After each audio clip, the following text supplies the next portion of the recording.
I'm sorry, Matthew. I'm being caught off guard right now. What has Why? happened? What do you mean? You can't just drop that on me out of nowhere and be like, at least KJ gave me a heads up. Oh, okay, fine. No problem. I Here. did. I gave a warning. Nah. Get back in Get here. him back in here. You look nice, Matthew. Thank Now you. I'm feeling a Who do certain you? kind of way about it. But anyway, So that means he didn't look nice before. he looked. That's fair. He had Don't the pull riz that before. shit. All right.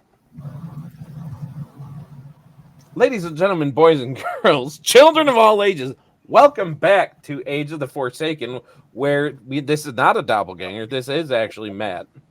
You know what? You can start off the brief character intros. Give us a rundown. Started us off, Maticus. Sure. Hi, I'm the new and improved younger looking Matt. You can find me on the interwebs as War-Torn Knight, and this evening I have the pleasure of gracing your screens as the wonderful Chip McKenzie, Dwarven Warlock / Ranger, and he's gotten to a new, we'll say a new level with his part-time pain in the ass, part-time companion, Hammy, also his asshole of a rat friend. That's valid. He is a little bit of an asshole. Wonderful. Patrick, welcome back. Give us the rundown. Well, Matt is the new and improved younger version. I am the new and improved older version. I am playing Marion, the Shadow Sorceress, in this campaign. You can find me on the interwebs as at Castlevania86, and yeah, we'll just go there. On everything but the TikToks, because he's not cool like that. I don't want nobody steal. I don't want no. China already has your data. Anyway, KJ. Hello, it's I, KJ, with newly green hair and looks blind on purpose. I got bored. You can find me on most social medias at kj.cosplay, where you'll find me doing crazy, weird things like this all of the time, because occasionally my characters take over for a while and make content. I play Echo, our blind monk of the party who got sick, from what I was told, because I was sick. Yeah, you were sick, so your character got sick. Life imitating art. Beautiful. Yep. Ken!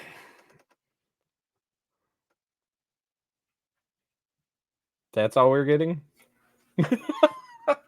I guess following with the rest, you can find me all over the internet at More Drunken Blade, hashtag more, MOR.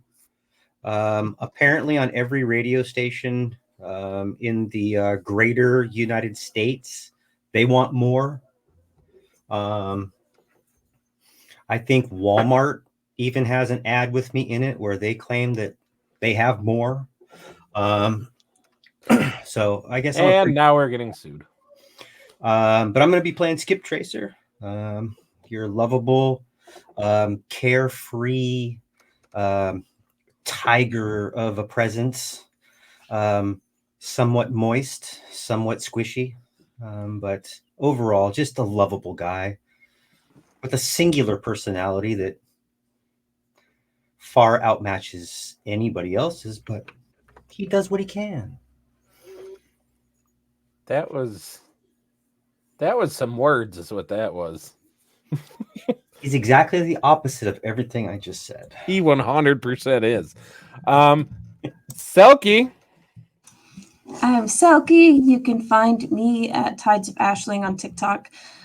I'm playing Six, who I realized recently I accidentally self-inserted all of my mental fun stuff and spiciness into recently. So it'll be fun. It'll be fun. Who doesn't like playing characters with mental health issues? We're all there. And last but not least, sometimes in camera frame, sometimes not, way down there's an entrance. We have a wizard. I had to use it properly if I was going to use it at all, I figured. That was pretty good.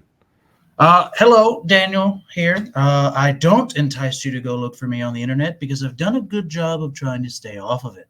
He has an Uh, OnlyFans. Yeah, I do. I know. I have a Wizard fans. Get it correct.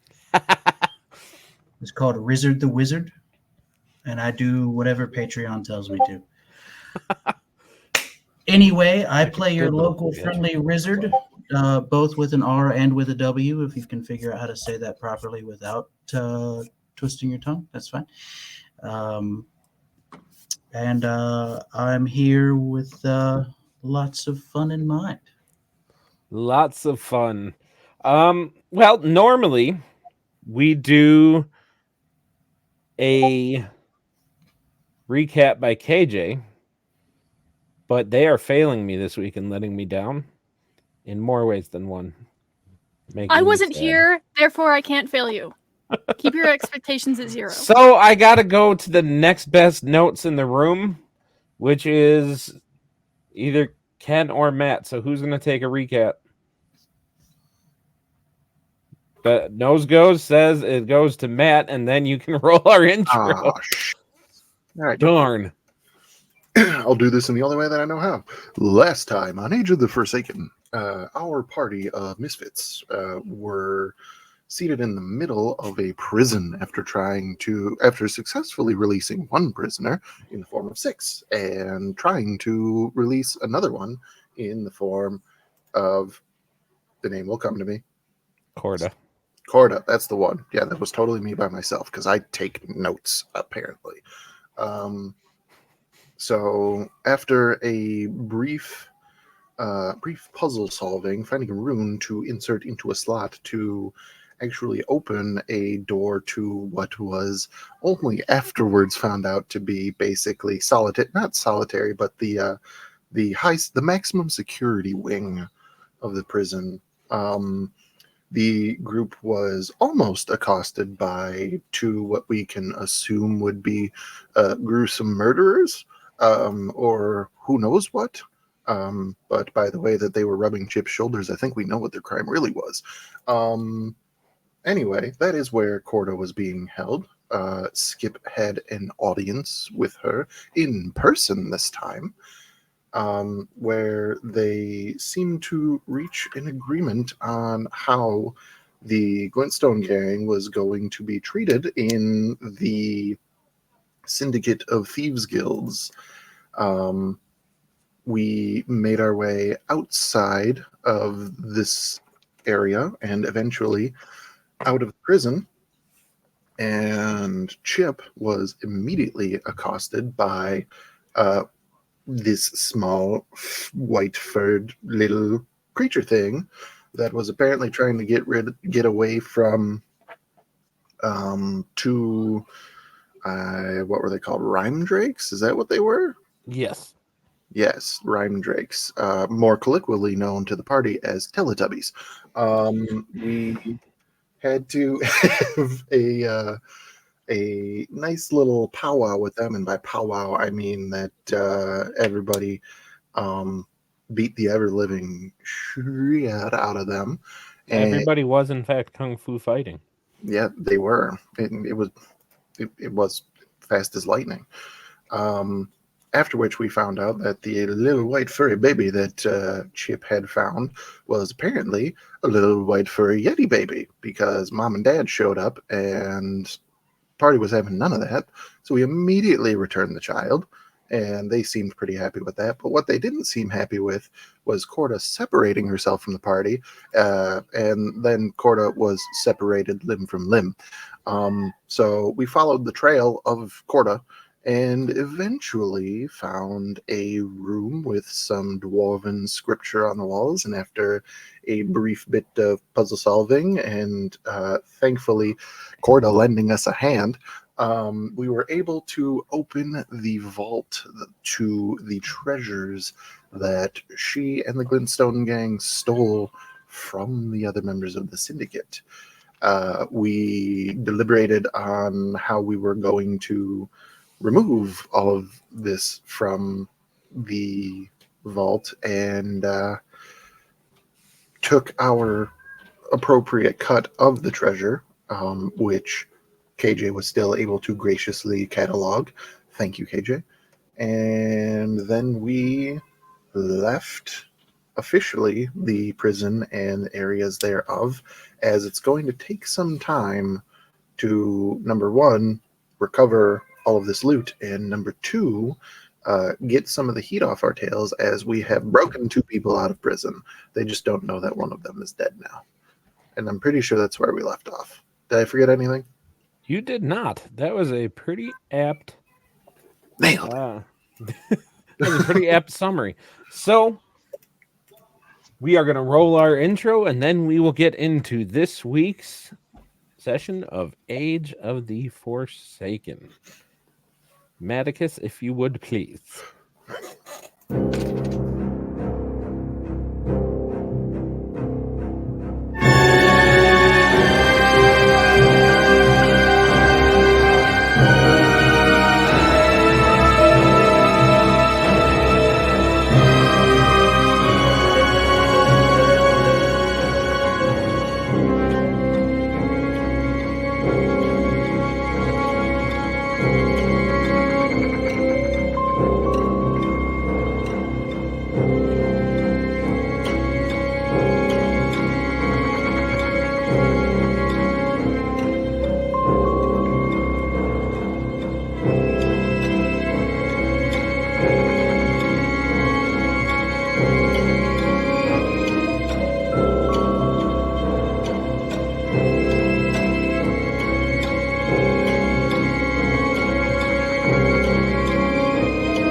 All right. I love it every time.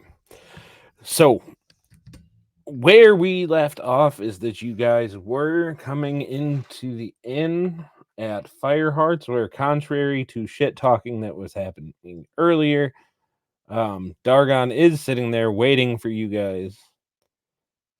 Very excited to see you guys, because he wasn't sure whether you guys were actually going to come back or abandoning him like everybody that's ever loved him. So, that is where we will pick up. You guys are walking into the inn. How are you guys doing? I have a statement. Okay. Before we got to the city, I would have shape-shifted into a human with long brown hair, and I would have like strategically braided it really thick down my neck, so my neck's not covered, or so my neck is covered, as to not get caught again. That's good. Any particular human, or just any random human with long brown hair? Like Michelle Rodriguez, but with long brown hair. Like super long brown hair. Yeah. Like super long brown hair. Yeah. Smash. Got it. Very big braid. Yeah. There we go. All right, take it away, guys. Tell me what you guys are doing. Do you think it's time we let our 2 cohorts out of this bag, since they've kind of been... That is actually valid. Thank you for reminding me that 2 people were actually not here. Despite Matt doing that in the recap. And y'all told me I didn't forget anything. 2 old people. No, you know how fine. we treat You did people. touch on that.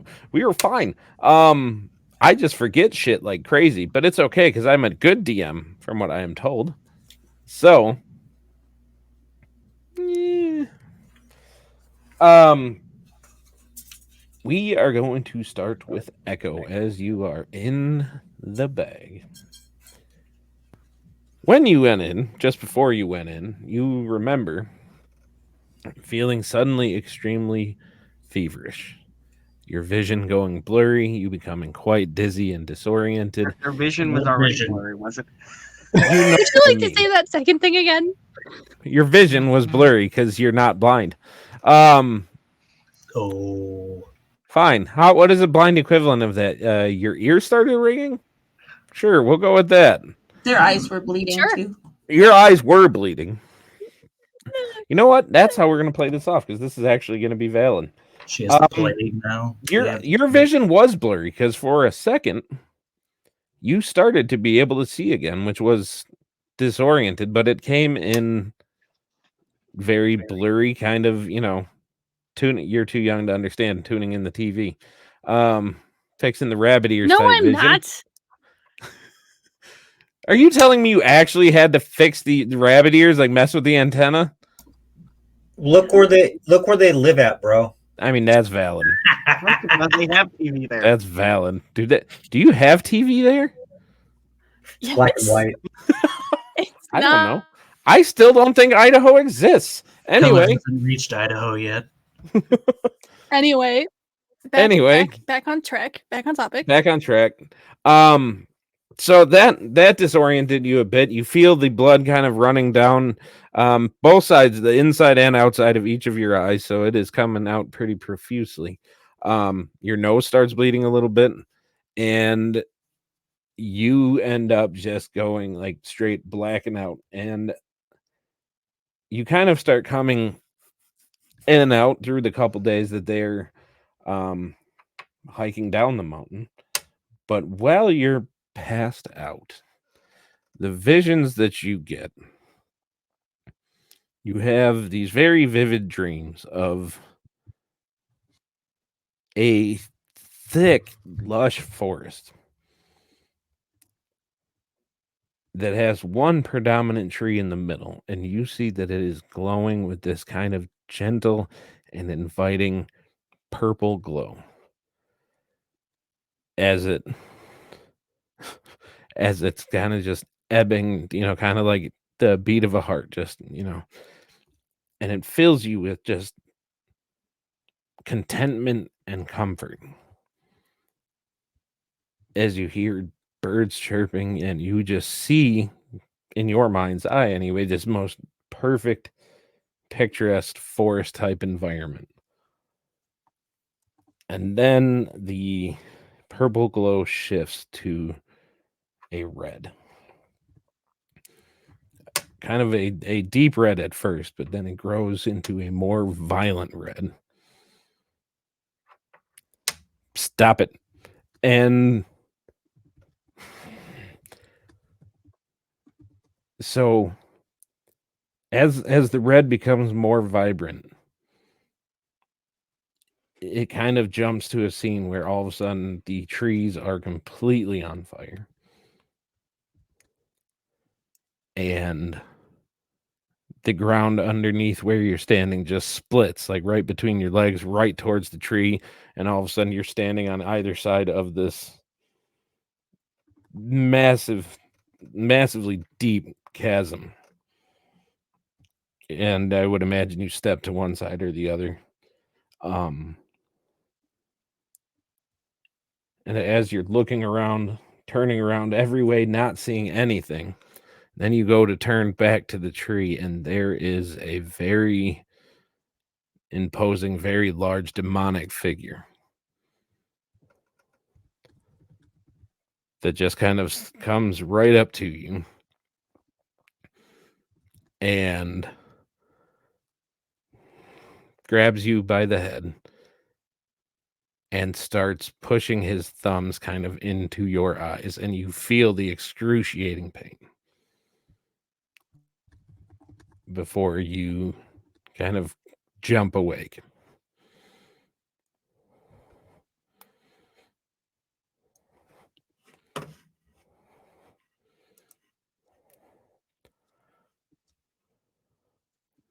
Sorry, I can't type as fast when I can't see what I'm doing. Duh.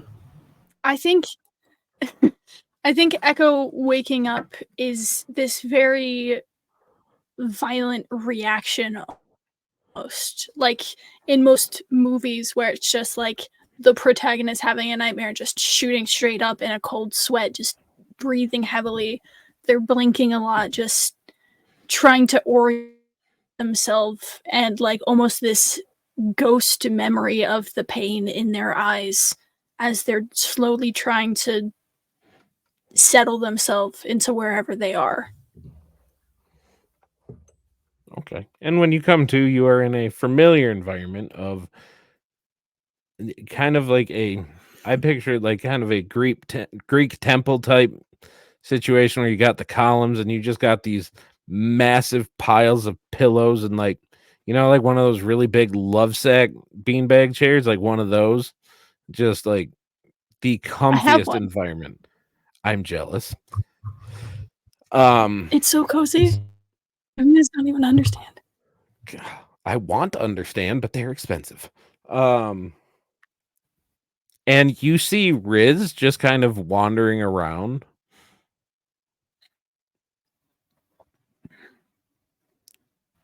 Yes, Yeah. I'm pacing uncontrollably.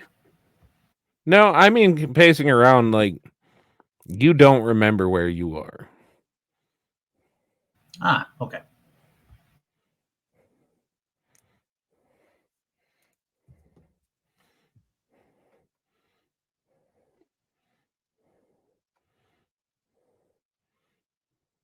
Did Do Echo I freeze? see them wake up? Yes. And I do believe they froze again.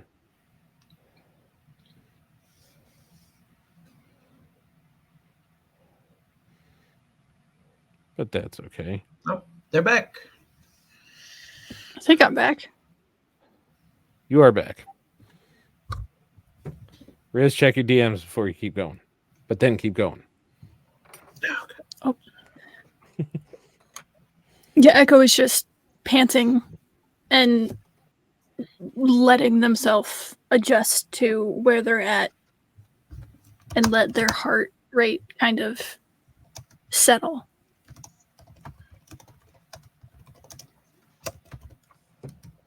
I'm gonna walk over and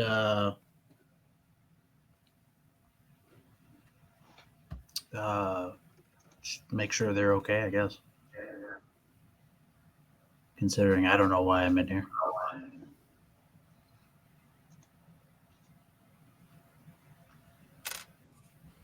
Are you okay?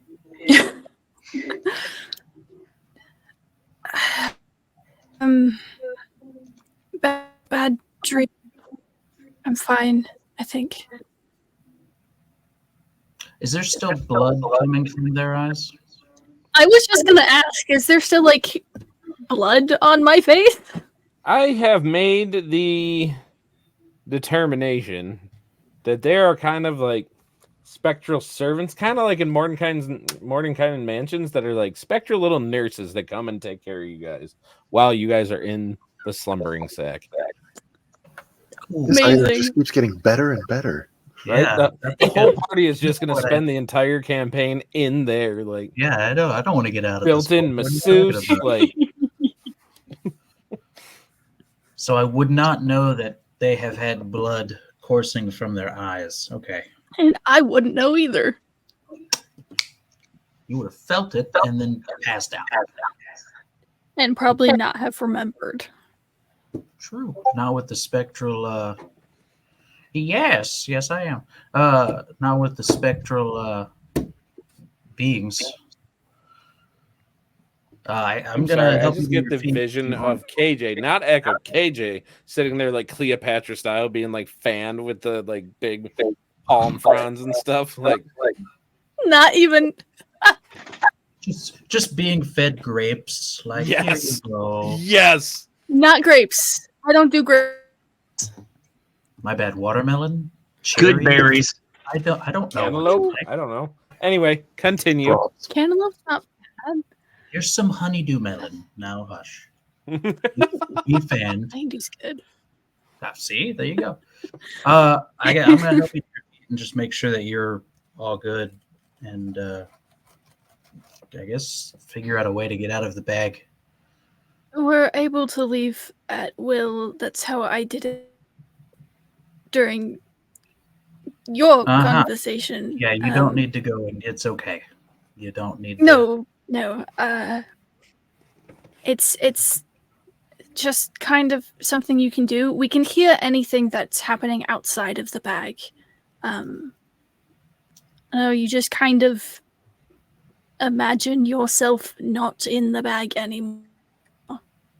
It's kind of how I did it. Can I take a listen and see what's going on outside of the bag? Sure. So right at that moment, you hear, "Hey, buddies, how's it going? Didn't know if you guys were coming back." Oh, this dude. I like how everybody loves him, but Riz.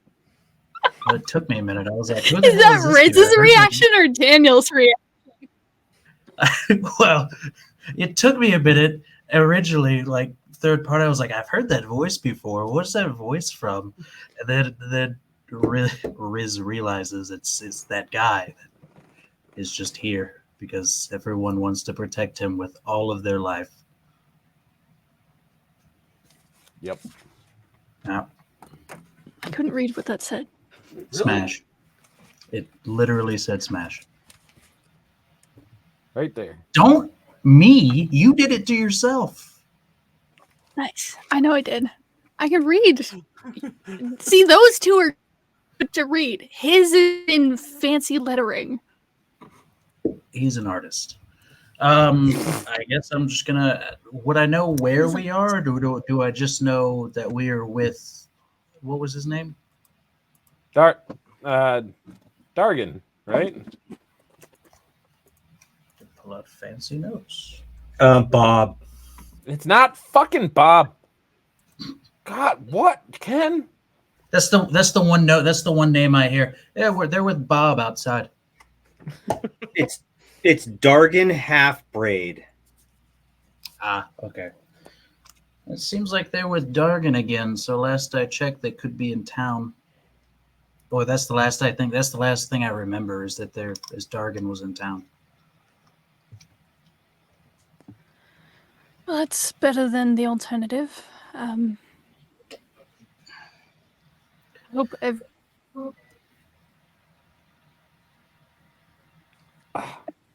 think they froze again. I will take this opportunity to say, Riz, after 3 days in the bag, you don't quite feel like half a man anymore. You feel like maybe like 3/4 of a man. I'm gonna turn around real quick so I'm not facing KJ. Because you don't want them to see your junk? Exactly. I'm gonna rapidly pull up my robes and be in super very excited me. And I'm gonna just let my robes go so they fall back to being where they were, and I'm just gonna go, yes. An appropriate response. as you turn back to look at Echo, you just see this disappointed shake of the head. I'm just gonna point. I'm gonna point. I don't care if you can't see me. I guess you could kind of see me. I'm just gonna point and go. Skip, I told you cannot stab the bag. I know you say you want to experiment, but you cannot stab the bag. No, I'm going to jump on top of it. I'd like to pop out now. Not. No, I wanted to make... Right now. Oh, damn it.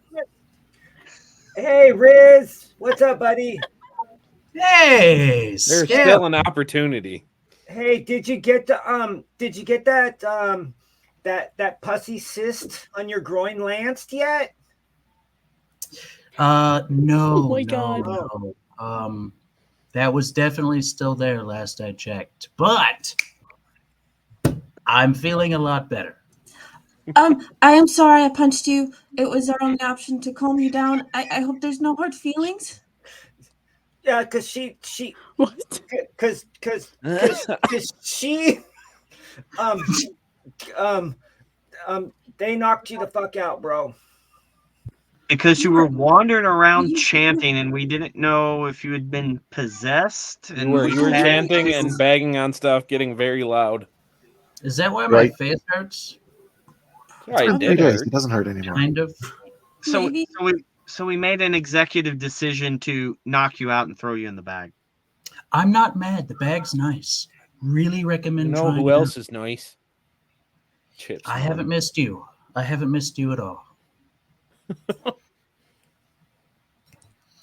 Wait, would I have heard that, or was that in Chip's ear specifically? That was in Chip's ear specifically. Okay, never mind. Yeah. Whenever you guys hear a Chip's mom joke, the only one that can understand it is Skip. Gotcha.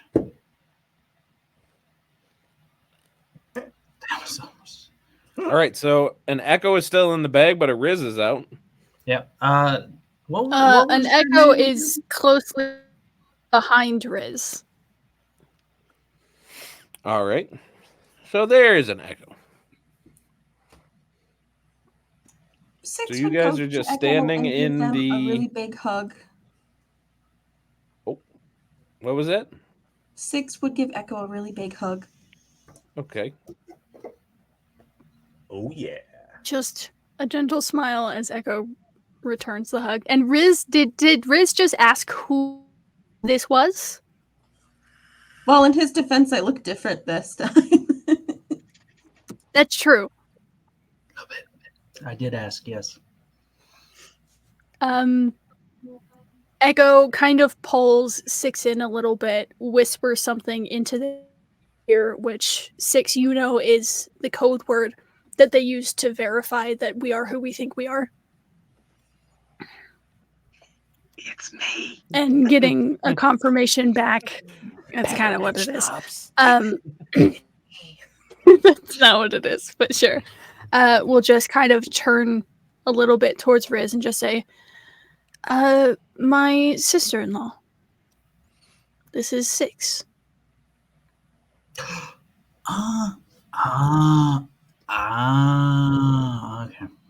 Okay. Hey, Riz. She's married to this really, really big guy. Like, he's massive. Like, he's like... He's well, not.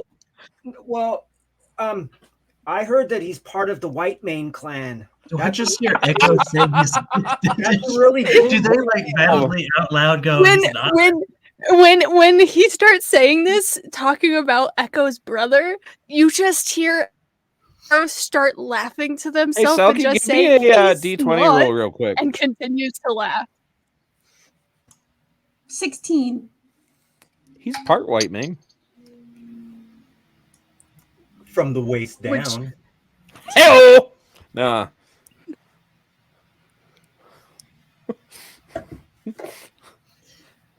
He's got 20 inches of charisma. Anyway.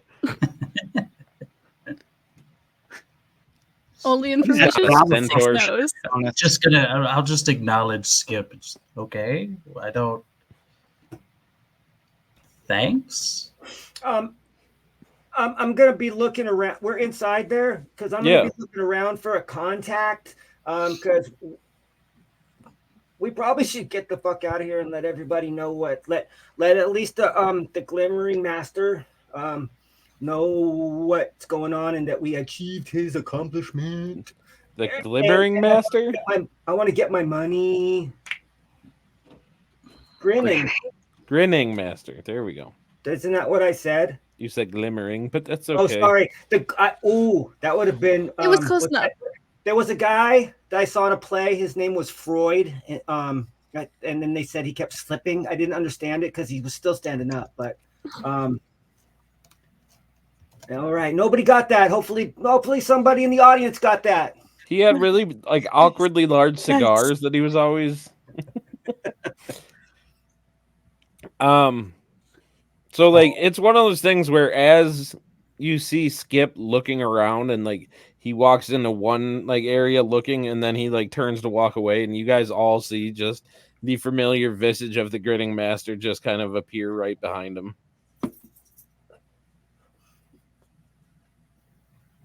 Hey, bud. Skip. So we did what we were supposed to do. In Thieves' Cant, we went ahead and took care of everything that you needed us to take care of. In fact, here's one of her hands. you can use this. It has a glyph on the back, this key, that you'll be able to unlock the rest of the vault if you need to get back in there. I'll give you a map of that. But she is departed, not by my hand, unfortunately. I'd love to be able to tell you that I dispatched her. The Glintstone gang is going to be in a bit of an upheaval. So if you are going to strike, I would say that we should strike now. But per our arrangements and per our agreements, my party would like to get the gold that we asked you to launder for us. And then if we can make passage, we'd like to obtain passage for the 7 of us. We have acquired an individual, so we'll be taking him with us. He looks like a lovely young man. You should definitely take good care of him. I'm sure that he'll be able to clean barnacles like anybody else. But whatever Echo would like to do with him, that would be fine. She has her own plans. Kinky. But anyway, as requested, and he kind of just like waves his hand, and a rather large satchel does appear on the table. That if you go to pick it up is, as you would expect, decidedly lighter than it should be. But you will see everything is there, and everything is totally accounted for. You have your gold. And I would imagine you would be returning to the mainland, yes? I believe we're heading to another island or another port at mainland, possibly. The rest of the individuals are we call him a navigator, but he's not very good at navigating. Rizinold will probably guide us to the next location. But until then, if there's anything I can do for you, you know how to reach me. Indeed, I do. Go forth then, young Skip. Do we have a ship going to? And I'd look to Rizinold. Hey Riz, what was the name of that town we're supposed to be heading off to? All right, 100% goal on your ability to remember things. Gonna look in the notes real quick. Okay. You could like the voice in your head sometimes tells me stuff. Warsen. Oh, thanks, Chip. You're welcome. So yes, we'll be going to Warsen. We'll be needing passage on a ship to Warsen for the 7 of us. I believe you have already struck that deal with Captain Jazeera, did you not?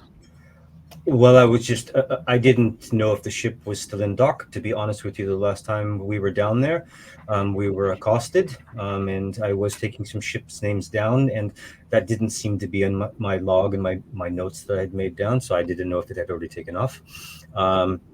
Either that or the Seawolf would be fine. We could take the Seawolf. We've taken passage on that once before, so. Are we crossing campaigns again? The Seawolf is indeed a very trustworthy vessel that will absolutely be here for quite a long time indeed. Good. Suspicious. It's a well, I mean, it is a pretty hearty tugboat, but it'll be fine. But we'll make way. I appreciate your time and letting us do this for you.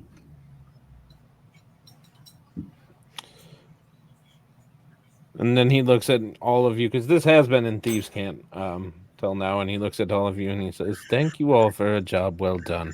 Go forth and be in peace, and if any of you ever find need of safe haven, all you have to do is look for my card." And he holds up his hand and he kind of like flashes out 5 Joker's cards, and he throws them to each of you, which Skip would recognize that as pretty much you guys are being marked as friends of the guild, so that you guys at least have a place to hide if you guys are being chased or need a place to lay low, or in your case, inevitably abandon somebody there.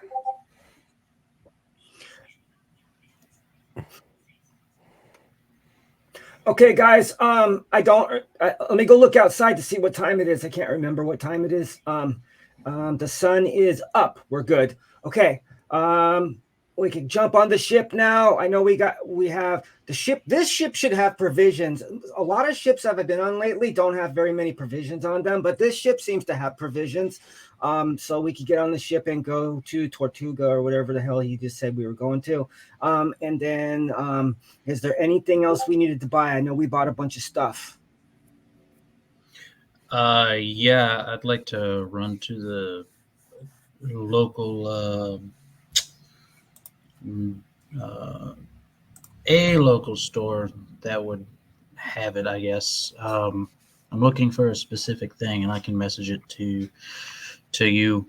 I'll say it out loud. Don't keep our viewers in suspense. It's a small clay model of a ziggurat. Of a ziggurat? Yes. Did he just say a penis prosthetic? What did he say? No. So that would not be something that would be readily available at any local Gnome Depot. You sure? I mean, the Gnome Depot does not You have. need to find an antique store. Does You not gotta find an have antique store. a Magical tiny clay version of an apocalyptic tool. No. You gotta find an antique store. I'm telling you. Okay, if there's an antique store, why would You it might be try an Droz for that. Droz might have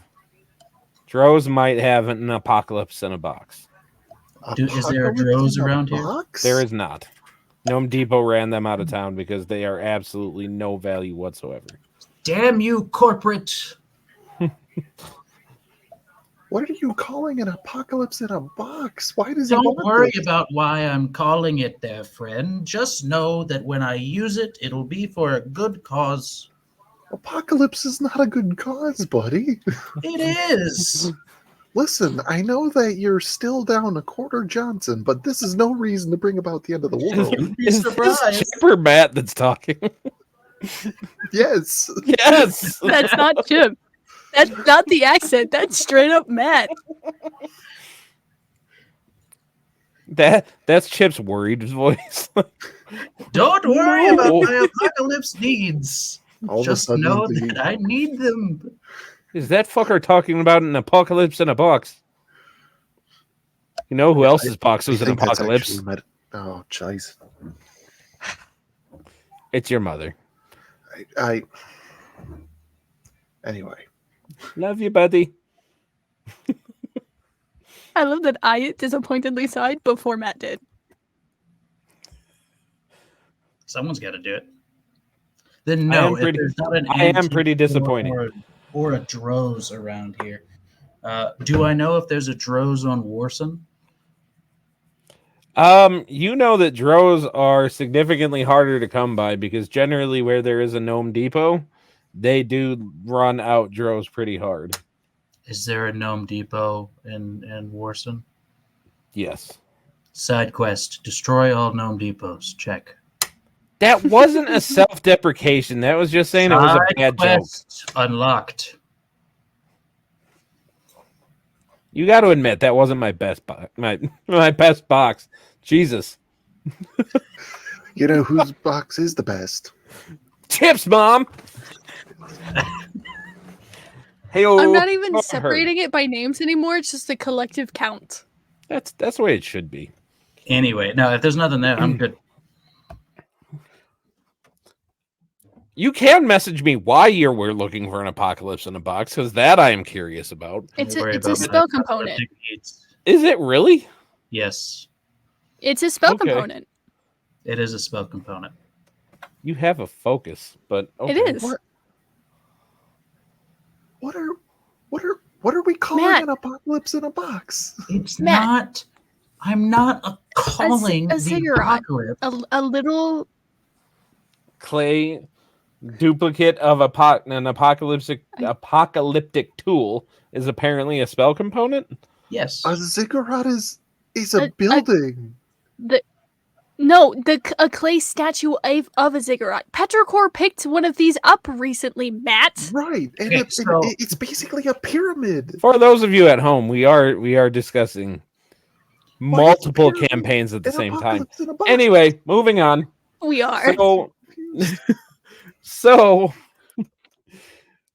you guys do find out that Captain Jazeera is still at port, but she doesn't stay docked. She typically makes anchor a little while out, but you guys can get word to her. So I would imagine you guys do that. Or is there more business you guys want to take care of? I say we get out of Dodge. Okay. We have nothing left to do here. I mean, Echo will take out the sending stone that is a partner to the one that Dasana has, and we'll just send a very short message letting her know that they're leaving and headed to Warsen. And you get a message back. It sounds a little winded, but you do get told specifically to look up Guardian Bederick Whisper Step, which you know is he's kind of like the bigwig in Myvatin. In the country of Myvatin, he kind of runs the vigilance there. So, and that you can find him in actually Osatona, which is where you guys are headed after Warsen.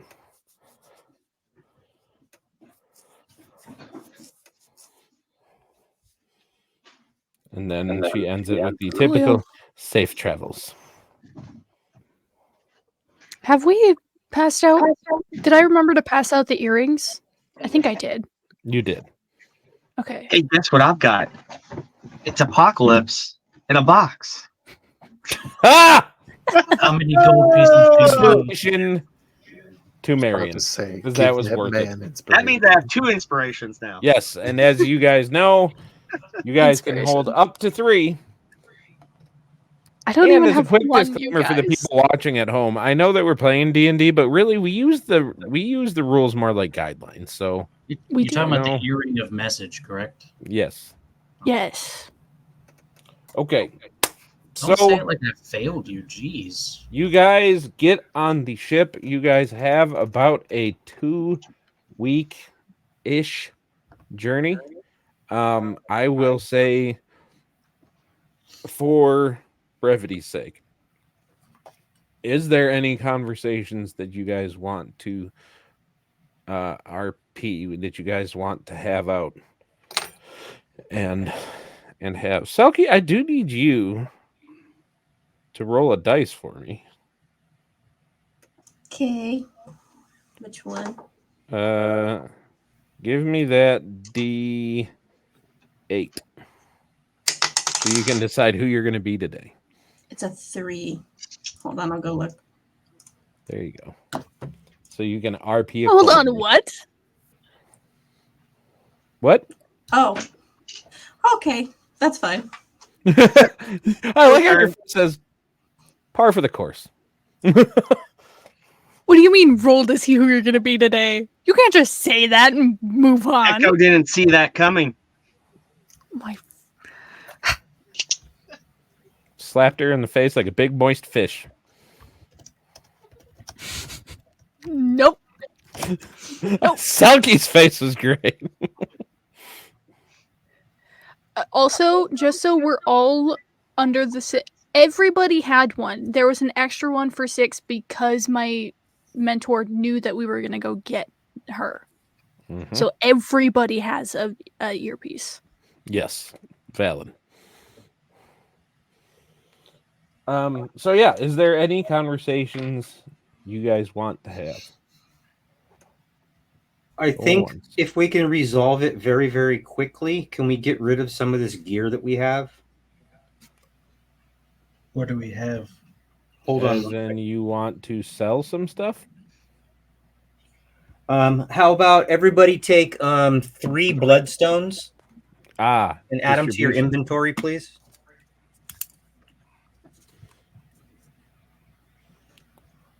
Just so Ken, did you everybody's get my aware, those are message? 50 gold pieces each. Thank you, KJ. Ken, did you get my message? Yeah. Okay. I've got a really... And we said that we were splitting all of the gold, which I believe we already did. And Everybody then got the rest 20. of the money we have is the party's fund, right? So everybody should have received... That's why I said I thought it would be higher, but everybody received 25 gold. I don't feel like that's right. Let me do the math on Well, that it was one. 150 gold divided by... No, No, I think it was 150 in pure gold pieces. I think it was only 150. Hold on. No, because I had other stuff. Let me do the math. Yeah, I know. I will trust your math when you can see You straight. should have 126 gold pieces each. Or equivalent of that, because you guys had some silver and stuff, right? Yeah, we No. said... That is not counting the silver and copper. Oh. Okay, stop for a second so we can just manage this really, really quickly. We had agreed last time, we've agreed in other sessions that whenever we get copper and silver, we didn't want to deal with it, so we were just going to put it straight into the party fund. Yeah. Mm-hmm. Any gold Which is that why we I have had, track of it. any gold that we had, we were going to take 10% of that, stick it straight into the party fund. 10% And then I only had from last campaign or last game, I only had written down that we got 150 gold from what we had. Whatever it is, if that was 150 each, then that's what it was. I don't know. So it's not counting taking 10% of the gold, it would be 126 each, split 6 ways. Currently, from the very beginning of the campaign to current time, have marked that we have 761 gold straight, 1,850 silver straight, and 5,850 copper straight. That's the tally currently. Yeah, that's fine. That's Oh, right. So the other portion... KJ, can you make a Google Doc and share it so that we can... so we can I all be on the same have, page? and I shared it. You Did have you? access to this. I don't remember seeing this, so as long as I see as well as KJ does, then I'm going to say that it doesn't exist. Okay, so 6... Just like Idaho. You don't know how to breathe water, right?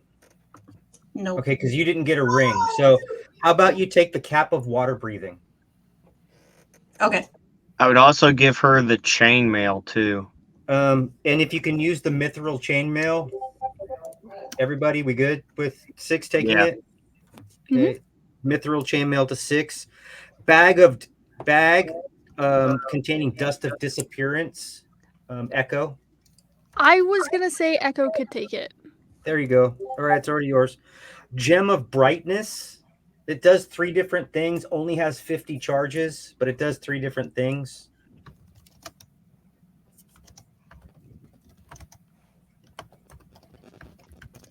Throw that in the bag.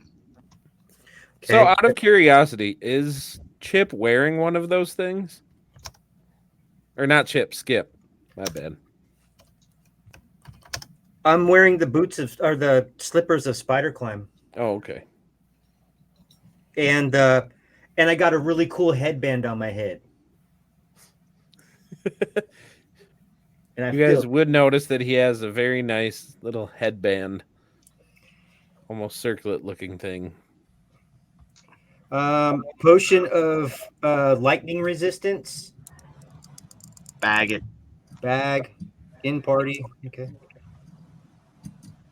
And then I didn't want anything else. I just claimed the spider climbing slippers. And I think that is it for now. The laundered gold. How much was it all? That was 2,400 gold pieces each. And then instead of But it was only one. I think it worked out. Basically, it worked out that it was 2,400 gold pieces each. That would be the 3 gold bars that we had. But then the percentage off, that means we only had 1 gold bar. So 800 more gold that would go into the party fund. Okay, wait. So how much am I keeping track of as party fund, and how much am I not? Just an additional 800 gold to the party fund from the because everybody should receive their share of the 3 gold bars, which works out to 2,400 gold originally, and then the party fund leftover would be basically a full gold bar, which is 800 gold pieces.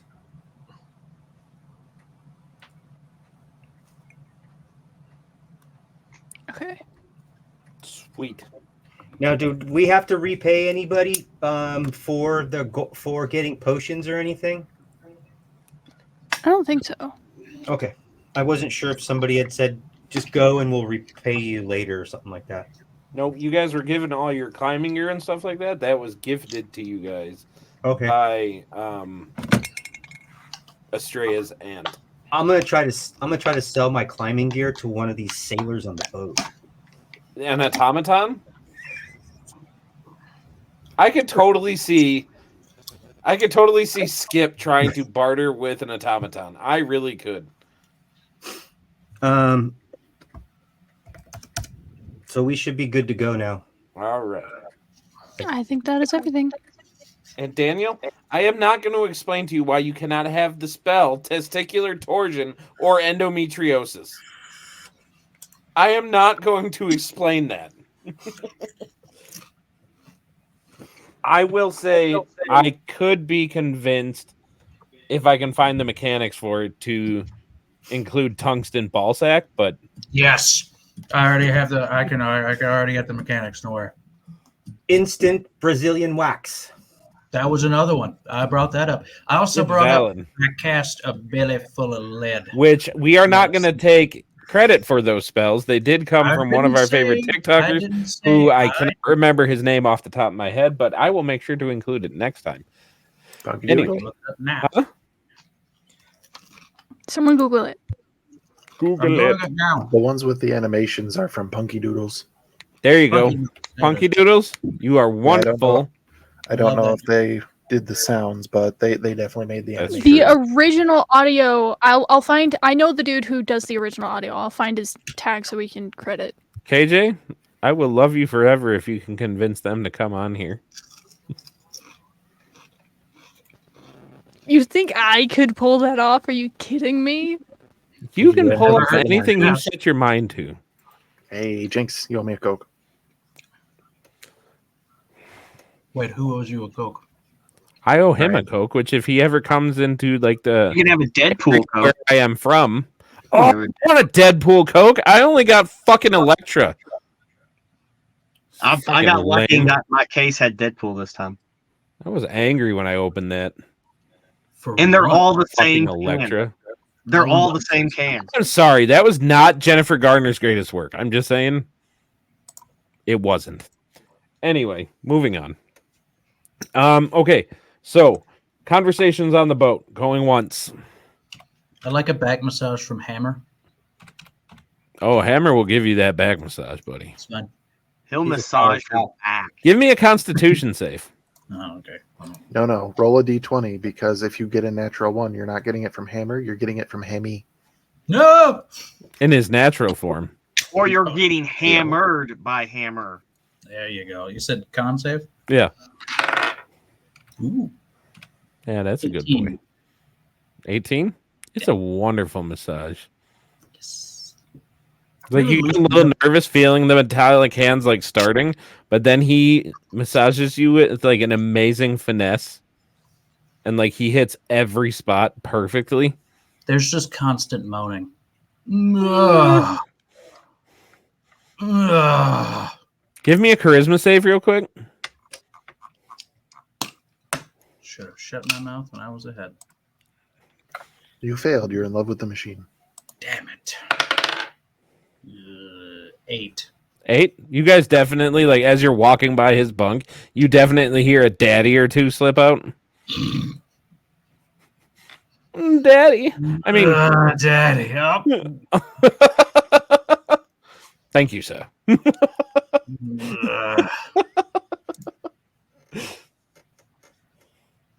Okay, his tag is Selkie's face Chesedin. just says, "Why am I here? Why did I agree to this?" I found it. Did you? His tag is Chesedin. Chezaidan. Oh, did you to respell that in a minute anyway? You might as well hold up. Yeah. All right, let's try that again. It is in the I see chat. Beautiful. Thanks for that, KJ. Like I said, if you can get them on here, big mega points, infinite inspiration. Because you said you know them, so you should be able to do that. Just saying. I know of him. You said that's not what you said. You said I know the guy. I know him I know the dude in the term of I know that TikToker, but not like I know, like friends with. Are you kidding me? Saying you bitching me out with those Die. contacts in is giving me some kind of like a feeling right now, and I don't know what it is, but it's definitely KJ a doesn't feeling. Know everybody. What? Everybody KJ knows. doesn't know everybody. KJ does know everybody. KJ's that I know awesome. a lot of KJ people. Know everybody. KJ is that awesome. We should No. all bow to them. They are the best of us. No. KJ's the best of us. No. We're the moist of us, right? Hey-o. Hey. I will murder you myself, Patrick. I'm going to give you guys a mission that specifically will allow me to say that the episode name is The Moistness in Boise. Moist potatoes. oh, that just hurt my heart. That's like the best insult. I wish your mashed potatoes will ever be moist and runny. KJ left the screen, and I fully expected to see them pop up on your screen and slap you. Imagine. That would be great. All right. Okay. So we're going to Warsen? So, with no conversations wishing to be had, the 2 weeks go, I'm going to say Chip and Selkie and KJ. Give me D20 rolls, please. There we go. I got a I can't see my 5. dice, so I have to feel it. Did you say a 5? Yep. Okay. That's a 1. Yeah. Wow. We're all dead on this boat. Tentacles All right. from the deep. So you guys do make it in the 2 weeks, but you guys have the worst ride, like except for Riz, who's just getting massaged like every day. Daddy. No. And the rest of you are like getting extremely seasick, nauseous. One of you gets food poisoning, so you're like just having the worst trip. 6 is just crying randomly. It's fine. And Echo's just kind of like, it's okay. It's okay. I should totally make a deck save right now. It's okay. It's okay. Sorry. Didn't mean to. Riz, a few days into the trip, I'd like to talk to you really quick by the railing. I really like Don't push him in. Is that a very specific statement that you've made to me? I'd like to speak to you by the railing. No, I see a shark. I think you might recognize it. Are you staying with Daddy Hammer? It's like the crocodile. I figured at this point my daily massage was over. That's even better to just picture Riz just staying with Hammer all day. Like, I see no reason to leave him. I'm feeling well after these massages. Everyone else is getting sick. Why would I leave like this? He's got He's got a giant bamboo straw where his face goes through the table. He's got a giant bamboo straw down to a big bowl of soup that he just keeps sucking on. Cream Not of even moist moving. potato. Not going anywhere. Cream of moist potato. Hey, Oh, somebody mash up my taters. I'm gonna suck it up this straw. this is making me so sad right now. Yeah, KJ's no, like, yeah. if I know anything, I know potatoes. If you wish to speak to me, I will Wanna speak bet? to you. Land ho! Where's Land Chip's ho! mom? Land ho! There's a port right there. Let's dock. Some random object just gets tossed just over Marion's head. Beautiful. All right, so you guys do eventually pull into Warsen, which is to put it into a visual for the audience and you guys to see. Picture kind of a large Viking era village. You see the typical kind of Viking-esque architecture with a very, kind of longhouse type construction with a lot of the houses. The roads are not paved; they are just dirt roads. Very, very hard packed though. You see most of the people that are walking around with some amount of fur on them, even though it's not too incredibly cold here. So a lot of the guys are just walking around shirtless, so that's fine. But it is a very busy town for being just a town.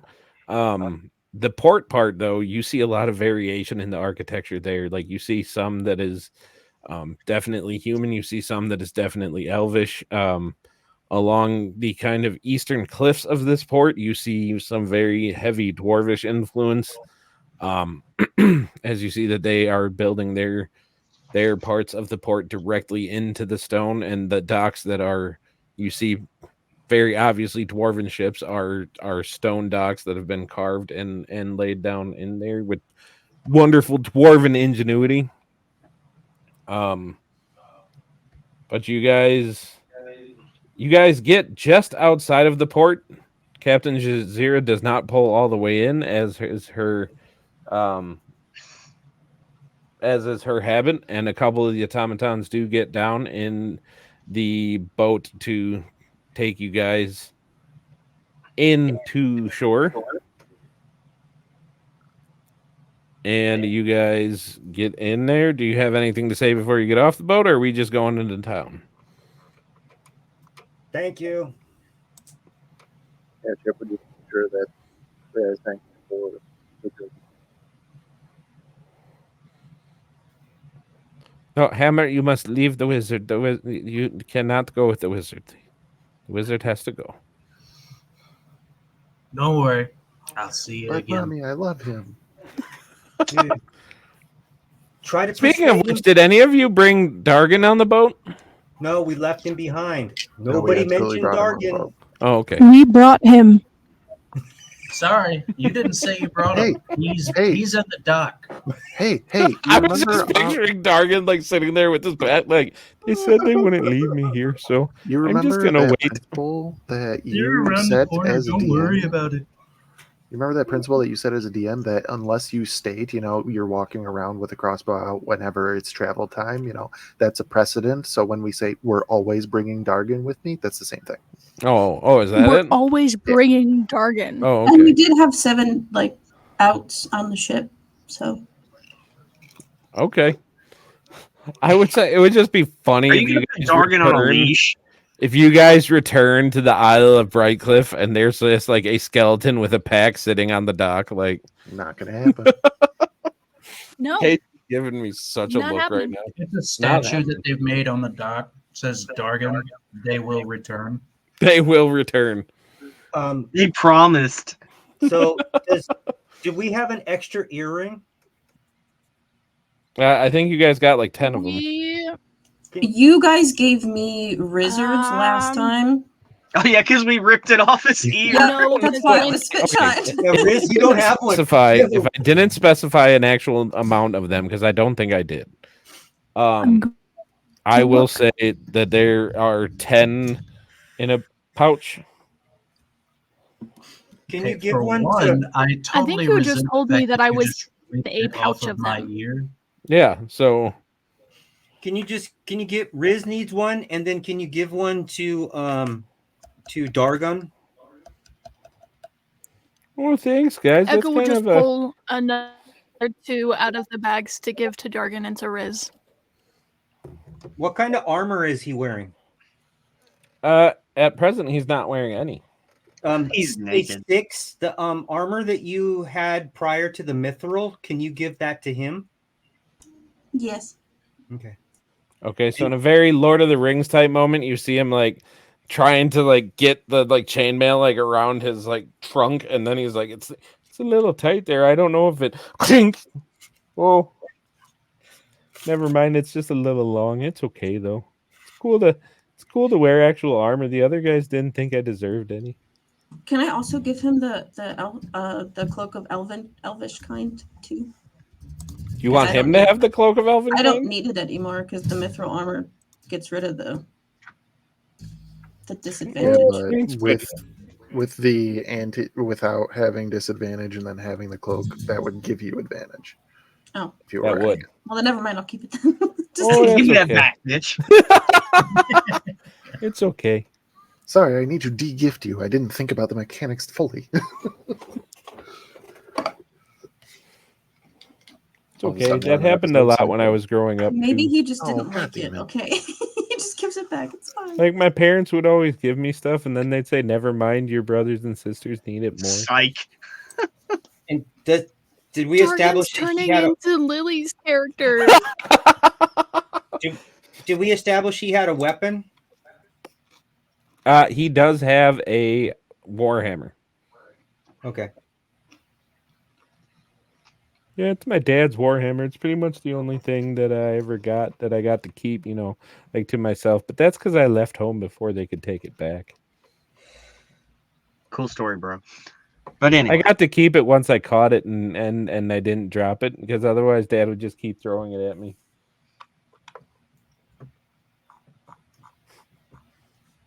Echo just very gently kind of pats him on the back and the shoulder, trying to be comforting. It's okay. They did their best, you know. Is this their best? I don't know. Dad Dargan always said that the hits just meant he loved me most. they obviously hit you because they loved you. How much gold or stuff does Dargan have? Oh, none.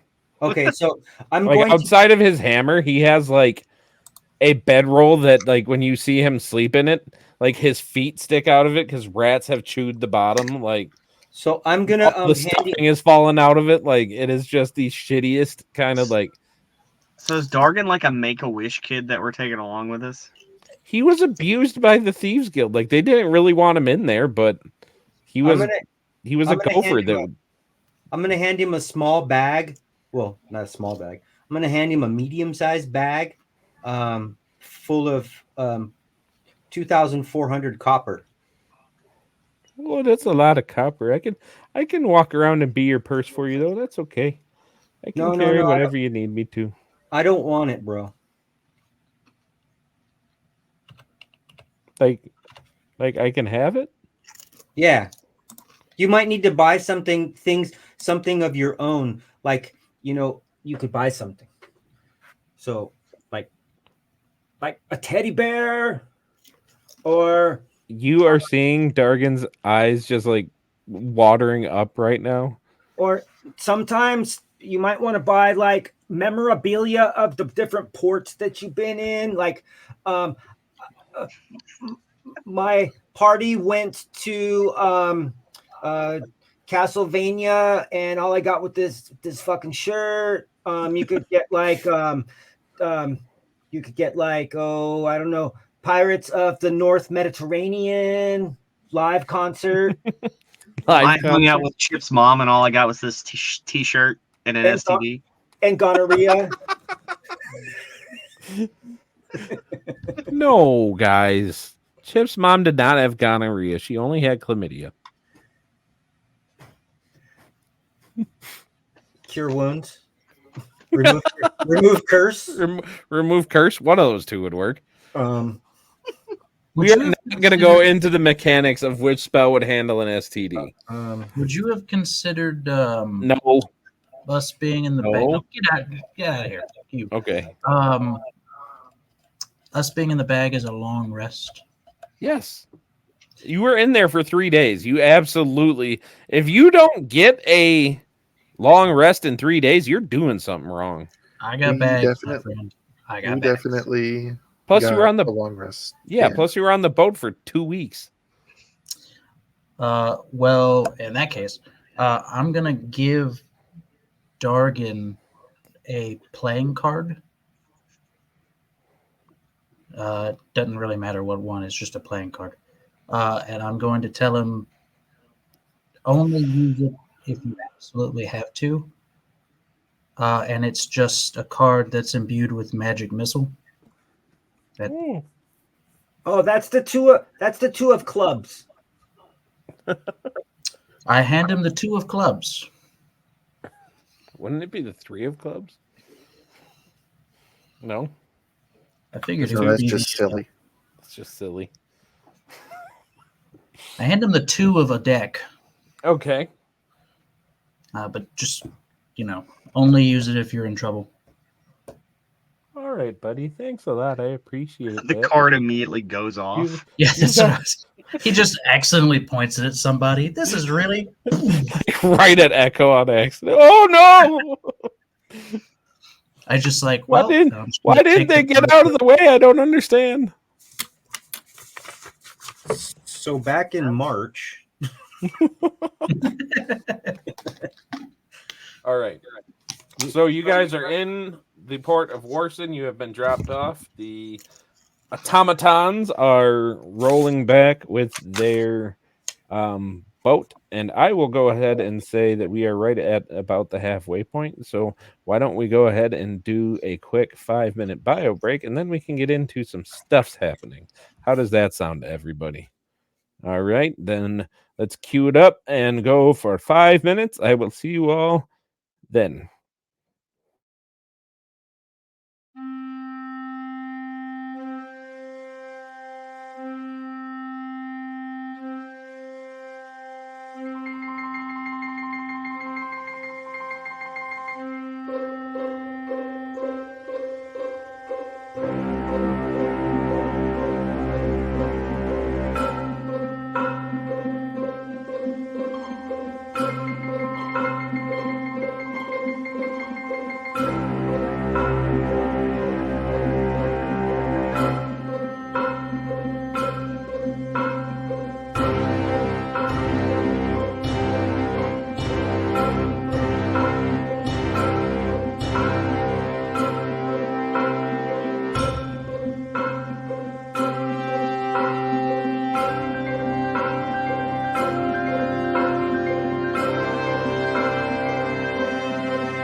Awesome. Welcome back. We are just with the party as they are entering the port in Warsen. What would you guys like to do? Yes, Skip. Okay, so is there like a bar, like a tavern, like right on the dock? Right on the dock, you do see there are 3 buildings that look like they have inns or taverns in them. One of them is obviously just a tavern called the Salty Siren. And then there are a couple that you can tell there are bars in that are more like inns and taverns that are the Seafarers Haven and the Portside Lodge. I wasn't told which one to go to, but does any of them look like a Mistwalker would be in there? The Mistwalkers don't really like coming into cities at all if they can avoid it. Well, they're really popular, so maybe somebody might know one. Right. The Salty Siren is kind of like a dive bar type thing, but not in a negative way. It's kind of more of a like diners, drive-ins, and dives dive bar. Yeah, sure. Salty Siren. Yeah. Salty Siren it is. I'm just going to start walking towards it. Okay. And just is it open doors or is it a single door? It is kind of like a Wild West tavern type thing. Awesome. So it's got the couple doors that just kind of swing both ways, and It's called saloon doors. I'm gonna go underneath them. Smart ass. So you limbo the saloon doors. Yep. And I pop up. And right. I'm gonna walk straight over to the tavern owner, bar keep, whomever is there. Hey, Mr. Barkeep. It's a woman. Hey, Mrs. Barkeep. Or them Barkeep. They Barkeep. Yes, darling, what can I do for you? Hey, I was just wondering if you happen to know a guy. His name is Bellogar. And I say it rather loudly. Bellogar? That don't ring a bell too much. Oh. Can you tell me a little bit about him? Might ring a bell. You know, maybe he's been through these parts. To be 100% honest with you, I have no idea what the guy looks like. Myself and my party, even though I am quite intelligent right now, fail to get an accurate description of this person that we're looking for. Look, we're not bounty hunters, although there might be one with us, but we're not bounty hunters, but we're just looking for him because we're supposed to give him a very important message to him and his cronies. Is there somebody at the bar next to me within like elbow range? At this point, that chip just kind of goes, "Oh yeah, that's what we were supposed to be coming here for. That's right. We've gone through so much." The mission that was given to them first session before we were streaming, that they are just now remembering. Oh shit, we got shit to do. It's one of those things where all of a sudden you've advanced so far in the game, and you go, "Oh yeah, this is the main quest over here." So if there's somebody next to me, I have everything here written for level 1. What the fuck? I'll elbow the person next to me. Hey, I'm just looking for Bellogar. Do you know who he is? So the guy that you elbow is sitting there in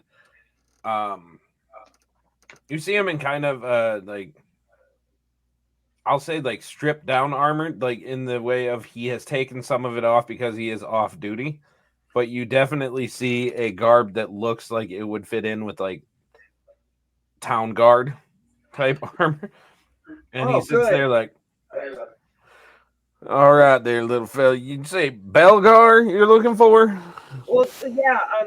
just some information on where this individual might be. So I thought that the best thing I could do in my loudest voice was to announce it to the entire crowd. Maybe somebody would either pull up, maybe in the middle of the night, somebody would like knock on my door.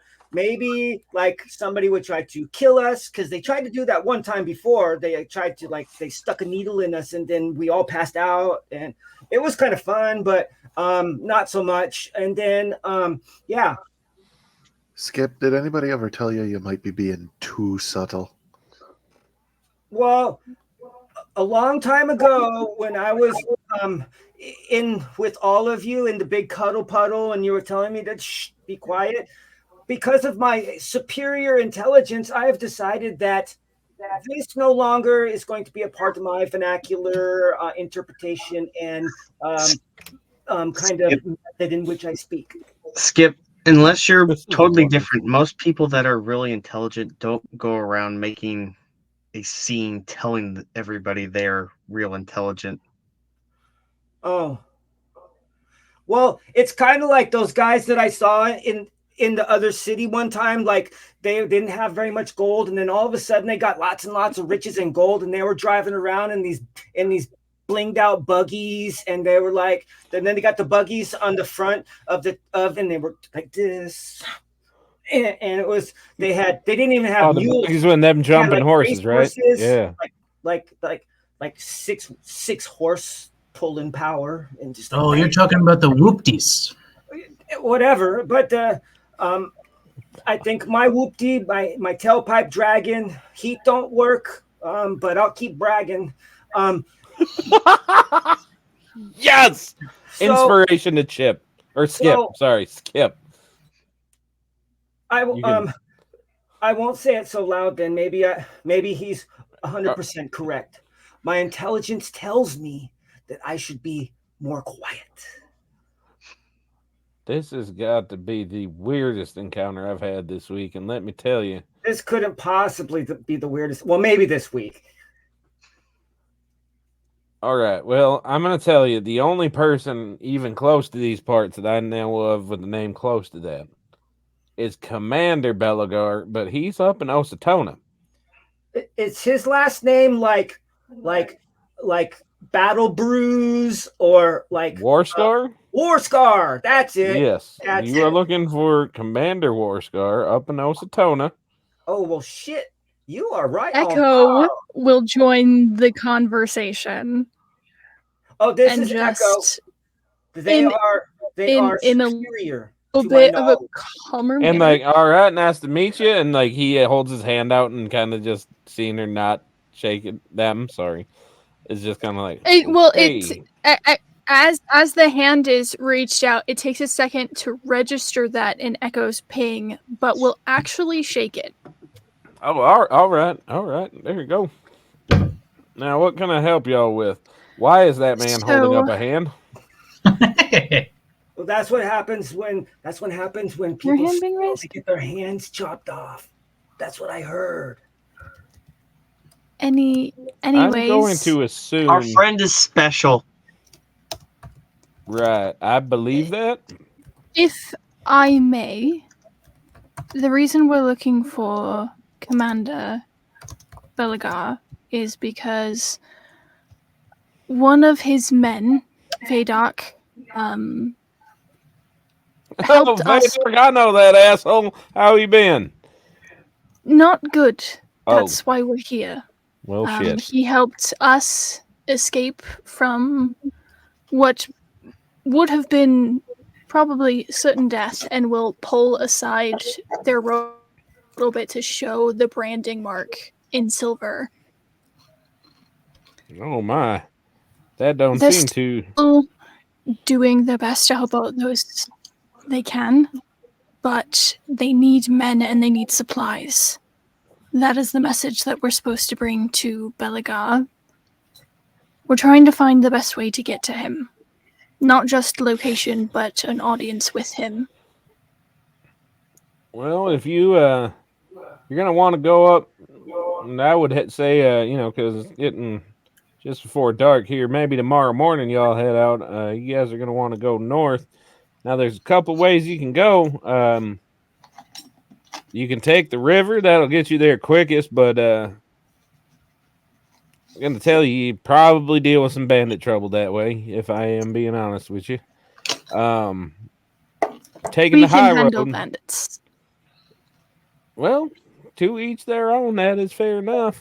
I would say taking the high road wouldn't get you there. It might be about half a day slower, but probably a little safer for you. And if you head over to the stables over yonder, you know what? You just tell him that Zalo sent you. The guy's over there. He's my brother-in-law. He'll take care of you. Get you a few horses. Get you Good whatever to y'all know. need. I'll push over a couple gold to him too and buy him around. Oh well, thank you kindly.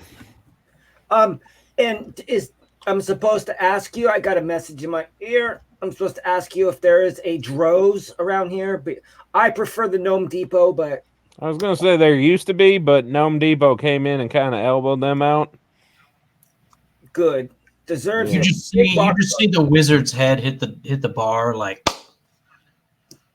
Now I did hear Droz. You can find them, especially like if you venture into the Underdark.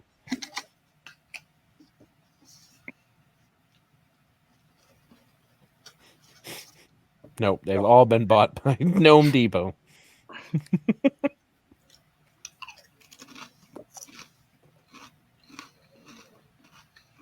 Crunch. Ken, I can't hear you there, sir. Sorry, I had my vocal cords on mute. So thank you very much, sir. And I'm not speaking for the rest of the party, but you have a very good day and Godspeed. And I'm gonna get something to eat, and I have to go to sleep because just cause. Well, all right then. If you're looking for accommodations, I would personally suggest that you head over to. Let me think now. Seafarer's Haven. Mr. Smythe over there will take mighty good care of you. Especially if he knows that you're running a mission for Vadark. You know, they go way back too, so he might give you a little discount on the room over there. Thank you very much, sir. Well, thank you. And take these 2 gold and buy yourself and the gentleman to your left a drink on me. Thank you kindly. They are the weirdest group, but they are sure nice. I like to order some ale. Hey, bro, you better settle down. Echo is going to, after getting the recommendation of a place to find accommodations, will actually be heading over there with Six if she would like to come along to secure some accommodations for everybody so that while we're here, we have some place to stay. I am going to purposefully run up in between Six and Echo and hold their hands as they're going. And I'm going to try to run a little bit and like flip up in the air and then land again. Full toddler. Oh my god.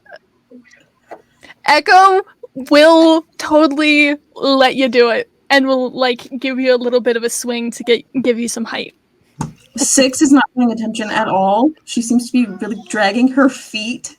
So Wow. when you will like go to run, you would actually probably drag her down with you. I like Echo gives the little push, and Six, being the bigger, it's just this the bigger wow. between the two, just no down. cuddle puddle. Love that. But Echo will go and get some accommodations and is going to have a conversation with Six. But I will wait. Till Skip leaves. Yes, that's what they're waiting on. I mean, that too. Well, if there's a seat or He may very well be asking her kid to not come running on camera without pants. Yeah, pretty much. Yeah. If there's a seat or something in front of the Seafair Havens Inn, I'm just going to take a seat out on the veranda. Okay. So as you guys walk up to the Seafarers Haven, picture a very like the most poster card seaside inn. Like it has a porch on the outside with just a few benches that are out overlooking the perfect like sunset going down over the ocean right now. You see that the all the oranges and purples and blues of the sunset are just dancing over the water. You hear the quiet cawing of seagulls going off, and just it's the lightest breeze, like 72 degrees and perfect. And as you What come time of walking day is in, this, by the way? it is sunset. I just said that. I wasn't paying attention. Oh, Jesus fuck. Pay attention, Patrick. I'm old. Here I do like my best work, and Patrick's not even paying attention. Fuck you, Patrick. God damn it. All right, yeah, seagulls and shit. But yeah, you guys walk in to the Seafarers Inn, and you see a gentleman with a very, it is not a fucking Best Western. Get the fuck out of here. I give up. You guys walk in and see some shit. No, you guys see a human man that is just sitting there, like in a rocking chair right behind the desk, and he is smoking like a corncob pipe, and he is reading a book, and you see that he has very long white hair that he has tied back into like a low ponytail, and you see a very impressive like Burnside mustache. So he has the sideburns that come up into the mustache, and he has the little like handlebars on the mustache too. So it's very well maintained. You think he's very proud of it. But he's just sitting there, and He should be. right? I wish I could grow that. Matt could, but he just went and shaved everything. But so yeah, you walk in and that's what you guys see. So you guys take it from there. Echo will walk up to the counter or wherever. Yeah. I'm assuming counter. Yeah, I said he's sitting behind the counter. So. Yeah. Hello? Yes, ma'am. What can I do for you? I was recommended as a place to stay for lodging. We do have rooms available. We have about 4 rooms available. They go for typically we do a gold a night, but it's kind of slow season, so you know what? I'll tell you, I'll do it for about 8 silver if you want to call that a day. That is each room. Each come with double beds, of course, and use of the bathhouse in the basement is fully welcome. You have access to that. It closes at 11. Well, we were just looking for a place to hold up for a little bit. We're on our way to one of the bigger cities. A mission for Vadark. Helping him out a little bit. Oh, Vadark. He did grow up good. His pappy did him right. How's he doing? You said you're coming with it. You've seen him. Is he doing well? He's healthy. Last time I was able to interact with him, but in a very stressful environment, helping a lot of people, but it's in need of resources and people. So we're hoping to send word up chain of command. Well, all right. Then if you're doing something that important, why don't I just knock that down to let's call it 5 gold for the night, and And I'll just call that for all the rooms. How about that? You're too generous. Thank you. How'd the price go up? No, I said 5 gold for, or 5 silver. Sorry, 5 silver for everything. I was going to For say, all the of them. price My went bad. up for Fuck mentioning you. a friend. Shut the fuck up, Riz. I didn't ask you. I don't give a fuck who you ask. He hates Vadark. It's the friends and family discount. Friends and family discount. Oh, you know, Echo just fuck you. Echo just 5 smiles and silver. nods. Yes. All right. Well, it's very appreciated. Your kindness knows bounds. All right. Well, if any of you are looking for any reading material, you can help yourselves to any of the books on the shelves. And if you need anything to eat, you just let me know. And, well, I can really only cook a few different things. But, you know, if you like fish and chips, I got you. It's noted. I will keep that in mind. And And he just kind of... Echo will, like, I don't know if it's like he's giving us keys to the rooms or whatnot, but will unload most of their stuff into one of the rooms. Okay. Is this where... I think we... going up into a room? Like... Yes. For some privacy? Echo would be Okay. taking 6 up to one of the rooms. Okay.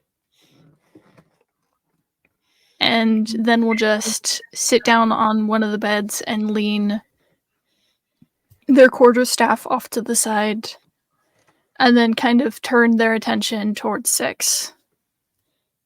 We have a lot to talk about. Lots happened. She would sit and she would sort of fiddle with what seems to be a rock.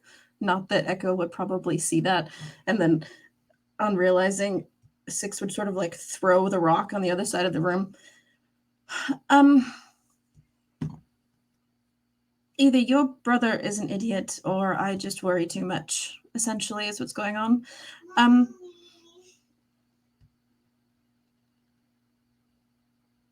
then she just starts to tear up a little bit.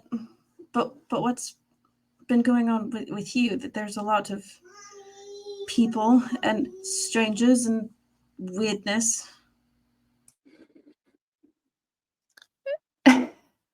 Yes, God, what was the last thing I told you before I left?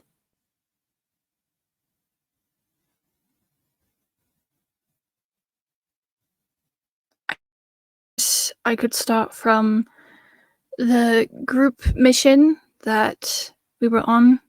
I don't know if you got told, but that's where the unfortunate incident with a member of a high family happened, and I had to get out in a hurry because I got a secondary mission to locate Chip Mackenzie, who just so happens to be one of our party.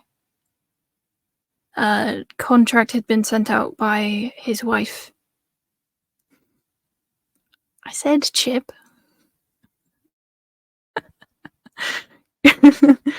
A contract had been sent out by his wife, wondering about his well-being, his whereabouts. Hadn't heard from him for an undiscriminate amount of time. I wasn't given specifics on that, but I did find him.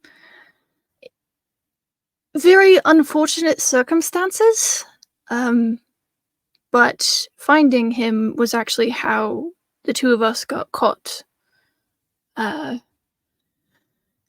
when I got taken, I mean, we both know how most people react to people of changeling nature, and that's when this happened. Outside of the silver-lined tattooing to make sure that I couldn't shift out of that brand, this bunch of men were a little extra cruel. So I no longer can see which is obvious, but it hasn't really been said out loud since then, really, between us at least.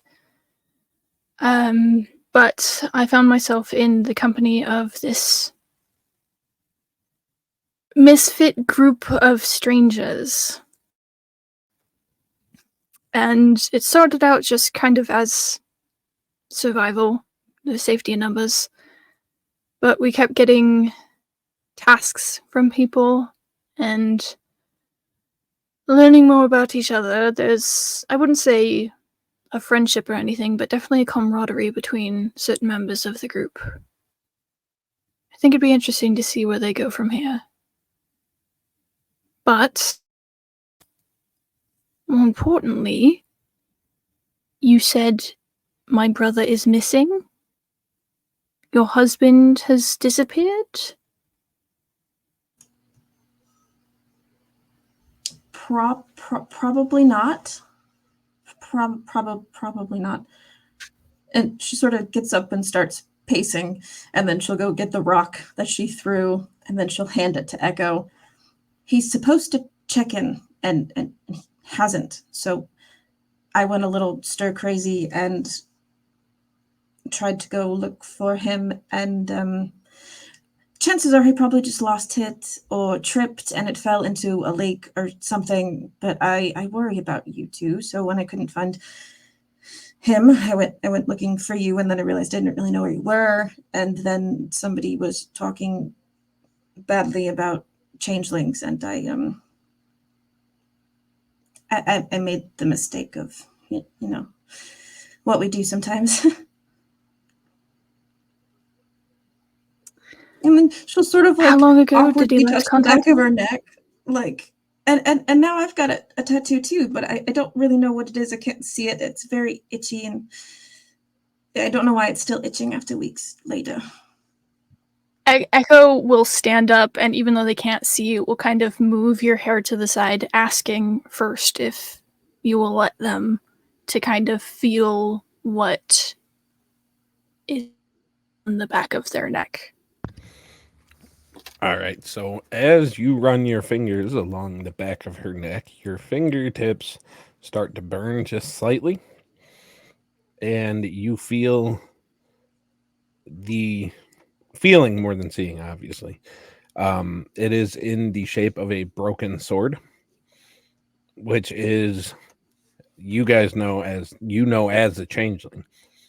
That is the silver brand given to changelings that have been caught impersonating people they shouldn't be. Generally, like government officials or, military personnel, stuff like that. So, changelings are known, and everybody knows what they do, but there's a certain etiquette to them that you don't be certain people, and when you get caught, there are consequences. As their fingers first make contact with the skin, you feel a twitch, a little bit violent, but not like severe reaction to that burning sensation, but they write it out as they make out what this is. Well, I mean, you've seen this symbol on a couple of our kind, that broken sword. Not surprised that you have it, but might be a good idea to try to keep it hidden. She would just sort of like loosen the braid a little bit to make it longer and thicker in the back. That's the plan. We might have to invest in getting you a scarf of some kind. I would like a scarf as long as it's not too itchy. Yeah. Depends what material you get it out of, but when was the last time he checked in with you? Months ago. Months, okay. And if you haven't heard anything about him being in trouble, then he's probably not. Well, I also wasn't in contact with anybody for a while. That was kind of part of my mission. I wasn't given any, means of communication till recently, but speaking of which, an Echo will pull out the sending stone that they have, and will just kind of twirl it in their hand for a second.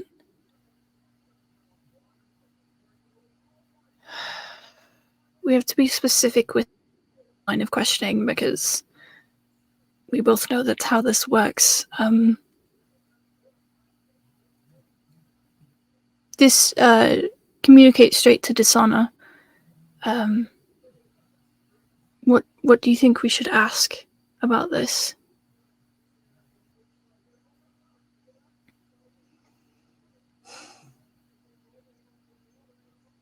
If there's another half dozen we need to be worried about?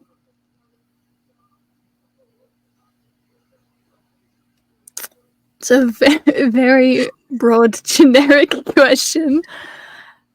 I'm sorry, but the amusement on my brain just now as KJ says, we have to be very specific to get the information we need. And Selkie responds with, here is the most broad and non-specific Generic. But it is sort of specific because her name is 6. So her husband, Yes.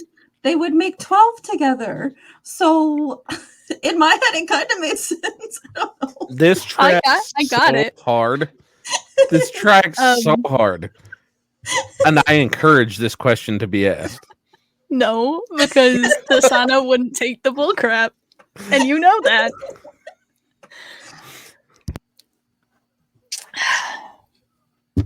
Ow. God damn it.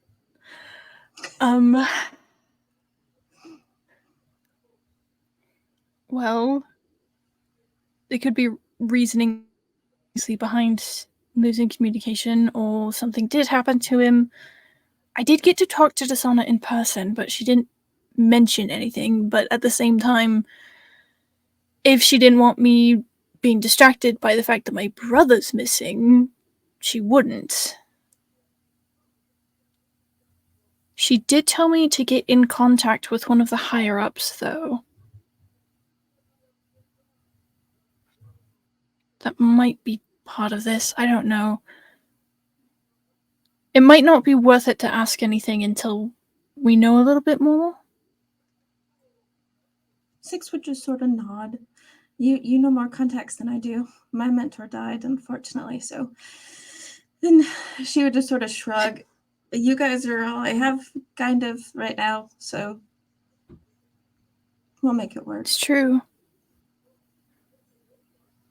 Lord have mercy on me.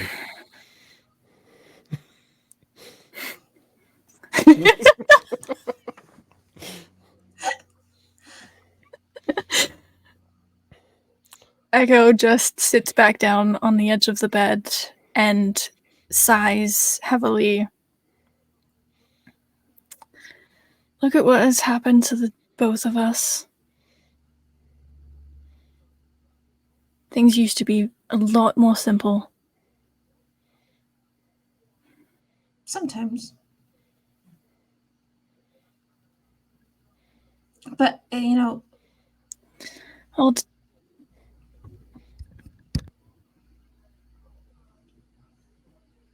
I'll tell you, I miss the days where I could just have brunch with you and him. Me too. I miss that coffee we used to have. That had special. I don't remember what it was called. Delicious. I don't either. I don't even know where we might find that again. That's celestial dollars.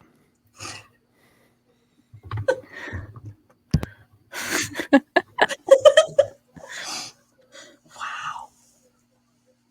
They are also everywhere.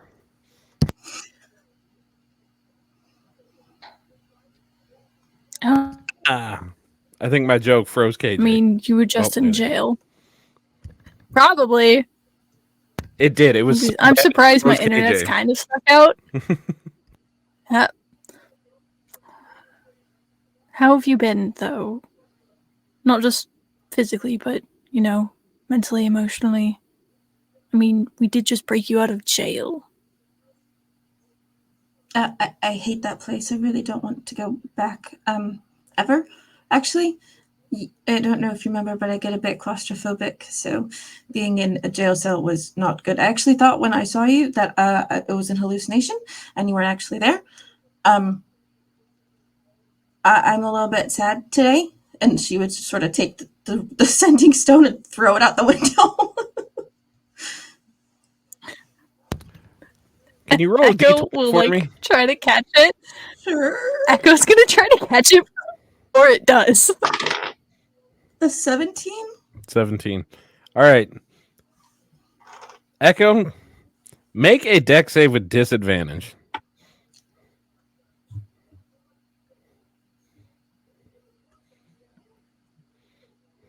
Do I have this yet?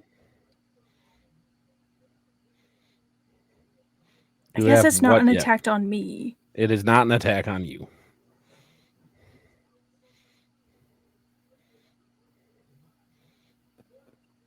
Yeah, it has to be an attack on me. Okay.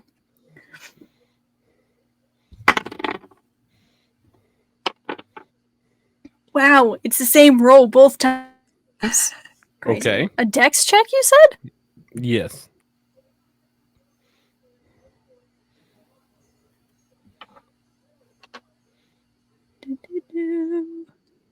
That would be I feel like when you're wearing contacts, I need like visual 23. confirmation. I'm just kidding. 23. I shit you not. You did not hit the DC that I set, which was 25 for catching a stone not thrown in your general direction. But I will say, you like just clip the corner of it, so you like try to catch it, and you watch it go out the window. Chip, what is your AC? 20. So your standing AC is 20? Yes. Okay. Well, I thought we needed a tank, and then we got a paladin. God, a paladin. Not a very good Are you one. wearing your armor right now? Well, I mean, are we just kind of chilling? Like Everybody's chilling, yeah. You guys have been on a boat and you've just been chilling. Unless we've made it back to like a room, Chip would. I mean, Oh, okay. Well, either way, you go take up a rock range to and the come back of down the a head, bit. and it won't do any damage, but it definitely, like, right in the spot, like, right behind the ear. You're just chilling outside, and all of a sudden, just pink. Immediately punches Hammy. What the fuck was that for? What the fuck was that for? I didn't do shit. What do you mean you There- didn't do shit? I was Very- just sitting here very enjoying quick. a pistachio, and you fucking punch me. Fucking nobody likes pistachios. I fucking love them. Also, we just say pistachio. Very- What is this pistachio shit? You're a fucking rat. It's not my fault. You're a fucking incultured Very- swine. quickly, followed by a message over the earpieces asking if any of them saw a sending stone hit the Chip ground is a little or busy fall yelling somewhere. at Hammy for smacking him upside the head. Someone sent it to the back of Chip's head, I believe. Meanwhile, I'm still drinking ale. Just That was my make last pistachio, and I want more. Well, you better get a fucking job. just then and make buy sure yourself that some it's pistachio. gotten. Yeah, pick it up for her. What are you talking about? The fucking rock. What rock? Jesus fucking Christ. Even I heard that shit over your earpiece. I mean, your fucking head. Who Get is the this fucking... Jesus? Chip, Huh? Right? Huh? What? What do you need? You- Bend you- over and get the rock. get hit by Hammy. You got hit by a sending stone. Please pick it up. It is sixes. Hammy, why didn't you fucking tell me that I got hit by a rock? You I was fucking enjoying my pistachio. Fuck your pistachio. Fucking keep an eye out for shit like that. Fucking rocks flying at me. I need to depend on somebody around here. Jesus What good are fucking you? Christ. Who is that? You keep mentioning Jeez, them. fucking... It's a patron. And it's this from- really weird from a patron dwarven that believes in deity. punishing the people that he likes. But anyway, pick up the fucking stone for her. Echo will turn their attention Who? You mean them? back Pick- to 6. I'm pretty sure that's 6's stone. Are you At going to pick it up or not? this point, I think that you're being right, Dick, and you should, but fine. I don't think 6 Sweet. was stoned. I think you were stoned. So you pick it up? Yeah, pick 6 and Yeah. stones. I break Look my good when you bones. do that. Words will never hurt me. Looks so good when you do what you're told. You didn't tell me to do shite. I You fucking just did. for- Blech. Hold up. Alexa, shut up, please. Alexa, search I'm a good boy. I don't want to know what it was about to start playing. But anyway. And I am a good boy, thank you. Anyway. Back to 6 and Anyway. Echo. Echo will turn their attention back to 6, just kind of shaking By their the way, head a you little both bit. heard the full dissertation because, like, at that point, Hammy was like full on Well, no. talking, like out loud in common to Chip because he is very upset that he smacked away his last pistachio. Pistachios aren't that good anyway. So much work for such little reward. Unlike your fucking mother, Damn. That actually that's like no work choked for a on hell of a Echo will reward. turn back to 6, and I don't know. She's been run through. She knows her nuts very well. Hot dog down a hallway. Moving on. Hallway missile silo. Jesus. Who is that?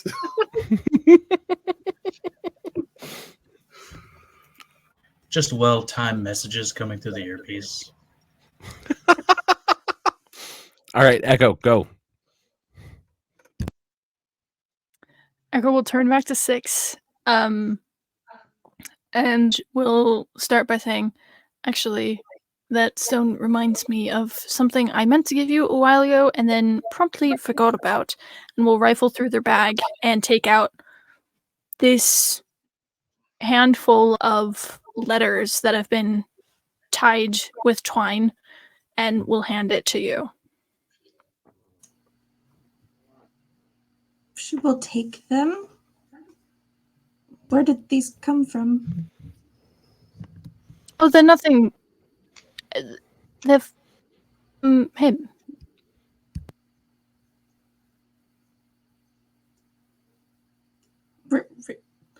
She just sort of looks up at you and then instantly sits down at I'm assuming there's a small table in the room somewhere.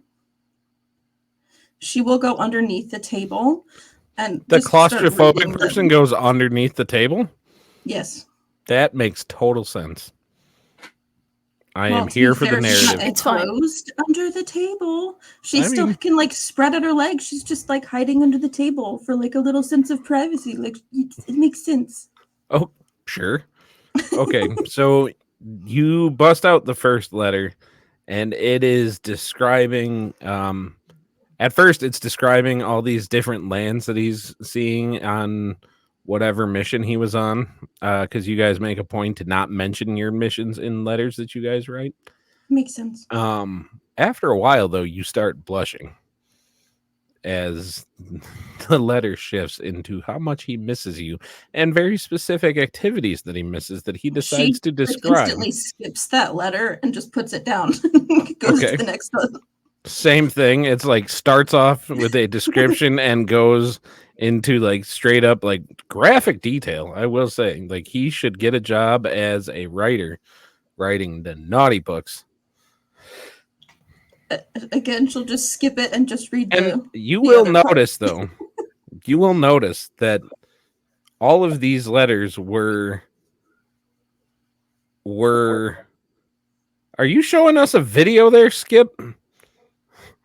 Spec Ops? Yes, he was a Spec Ops soldier. Echo 6. I dig it. I really like What it. does it say? Spec Ops Echo 6. They can't see it because they're blind from context. Send it in the Discord.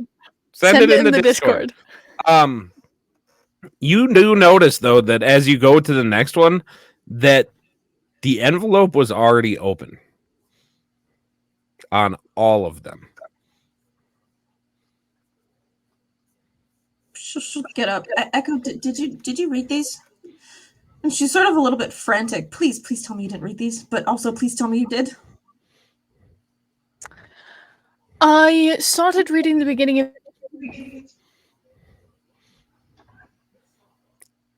And it blue screened her. And that's the face she was on.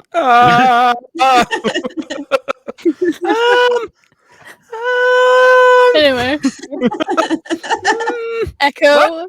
What was Echo's that? head. Nothing. Echo's just kind of like tilted up, looking at the ceiling, and just kind of says, "Well, I started reading them, and then as things took a turn to things that I do not want to know about my brother, I quit reading them."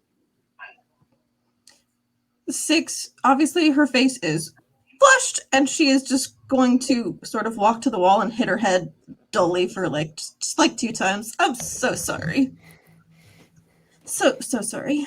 And from now on, the words quivering member will give Echo a con save every time.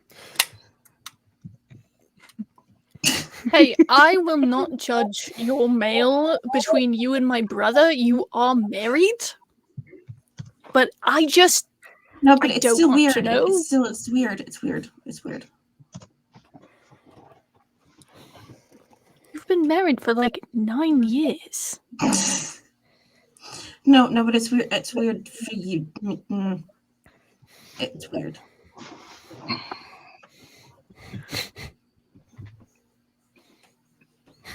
If it was anyone else, I probably wouldn't mind, but I don't know why that's weird. Anyway, should we go find the others, get a bite to eat, maybe? I mean, we can go grab a bite to eat. We don't necessarily have to have the others for now. We'll reconvene eventually. Okay. And she sort of tucks the letters into her, like, bra a little bit, like, keep it safe. Okay, you know that this stack of letters is like... That's why I said just like 1 or 2 of them. It's like okay. a stack of letters. I'm just picturing like... No, just like 1 or 2 of them. Like a book. Totally I mean, that's fine too. That's fine too. Okay. She's a changeling. She can like make it a purse if she wants to. It's fine. Moving on from that conversation. Listen, anything is possible if you try hard enough. Yeah, but some things should not get shoved certain places. Moving on. Let's go to Riz. I need you to make me a con save.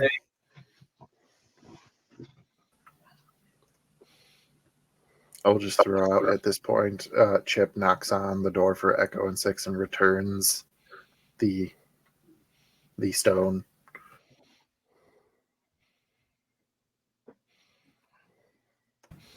What'd you get there, Riz? 16? You are starting to feel pretty happy. And that's where I'll stop. Like, you're not quite like drunk yet, but you're definitely like... I'm at the good part. Yeah. I Like won't that. wake up with a major headache. You with a 16, you find that perfect line of, I am really good right now, and I should probably stop, that we never actually acknowledge. Yeah, I'm stopping. In the tavern or bar, was it a tavern we were in? I think it was. The first place you stopped was a straight up tavern at the Salty in Siren. the tavern, is there like a blackjack table in the back or something? Not in this place, because it kind of seems like a pretty straight establishment. It's a straight establishment. Yeah, no gays allowed. No, it is just a straight up tavern. Is what I meant by that. If that wasn't demonetizing, I don't know what was. Oh, please! That is not the worst thing that I have said on one of my streams. No, but that just helps. Anyway, it helps that I have a non-binary person that acknowledges me as a decent person most of the time. Sometimes. A little bit. Trying. working on it. Trying? Oh, they Ooh. just turned off their mic. They turn the mic off. If that's not their equivalent of, it's fine. We'll talk about it later. Why is everybody hitting me right now? I didn't do anything. Ah, what? God damn it. I'm getting it. You guys at home, all two of you, see how much I'm being abused right now? Meanwhile, at Gnome Depot... Is there a place around within, like, small walking distance that does have, like, blackjack? Gambling, not so much in this town. They're pretty small. They kind of keep it low key. In the next couple days, you could probably be at a full on casino in Osatona. If you're asking about it, you would get told that. Yeah, I'm just asking around, seeing if there's some place to go. Just walk off the. Around these parts, the best you'll find is a game of quarters. Pink. I think I'll pass on that one, Hoss. But you can play flip cup. We got cornhole in the back. No, that has a different connotation, doesn't it? What did he mean? Insight check? No, I'm going to the hotel next door. All right. Let's cut to Marion, who I believe is with Chip. Yeah. I walk up to the innkeeper and just be like, "We're not from around these parts. Is there happen to be a house of Lysandra in this town?" Well, I can say there ain't no houses of worship right around these parts immediately, but again, if you guys head up to Osatona, you'll find plenty of what you're looking for up there. We're just a simple port town. That's all we really are. We unload the goods, take them to Osatona. That's pretty much all we got. What I figured, but it doesn't help, or it doesn't hurt to ask. Never hurts to ask. Does that name have any meaning for one Chip McKenzie? Osatona? No, what is it, Lysandra? Not particularly. Because you're pretty well versed in the dwarven gods, but that's that is outside of that particular pantheon. Do you mind if I ask what that's about? She'll think for a second. It's a complicated story, and I truly don't know a lot about her. Just recent events have drawn me towards wanting to know more about her. Right. That sounds like an ale conversation. Come on, let's sit down. Sits down, gets a couple of ales. Gets one for Hammy. Does he want and some? He dives right in. He dives like in. It's like that scene. I can't remember the movie. Like he dives in, and you just see the ale going down as he's like under. I think that's a Tom and Jerry thing, actually. Is it? Yeah, I think so. And that's 100% what's going on right now. I dig it. So, before hearing a man-sized belch just come out of the cup, like. Anyway, a while back, I came in possession of this, and I pull out the book and just set it on the table. And ever since then, I've had, I guess you would say, visions or dreams, and an innate curiosity of finding more about her, then everything kind of went to shit. And we're Right. here now. That tracks.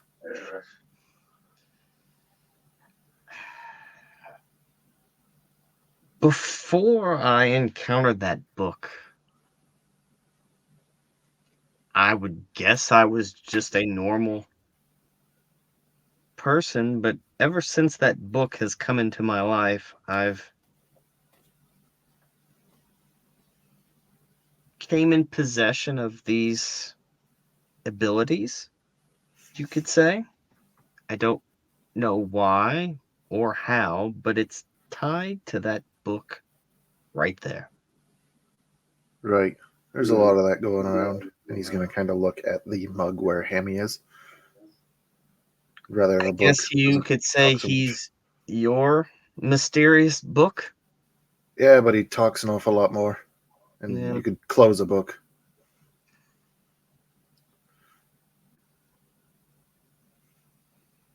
Oh, this is good. I So can't I hear him over just- the air. Where's my fucking pistachios? He looks like he wants some nuts. Just like chips, Mom. Slowly pouring more ale in hopes of drowning him, but it's not going to work. Are you waterboarding your rat with ale? Yes. That's fantastic. Your rat does, or your, well, I don't know if he likes to be called a rat, mouse, being. Well, I guess that like he looks like a rat, but was once a dwarf. And regardless, he's always a piece of shite. So, I mean, I call him Hammy. That's short for Hammenstein. It's a dwarvish word meaning dick. But he Because seems to respond to it. I've always just been drawn to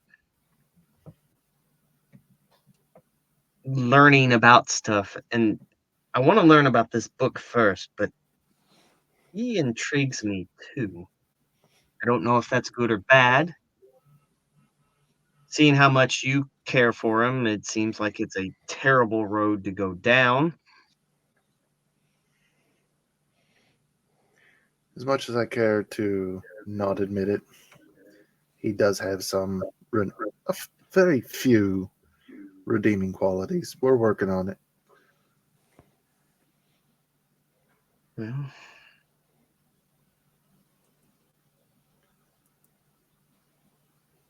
whatever floats your boat. In this case, whatever sinks my boat. You got no proof that I did that. What he's referring to is the fact that he and his little mates, the river rats, drove this dwarf here to the point of madness while he was on a Navy ship.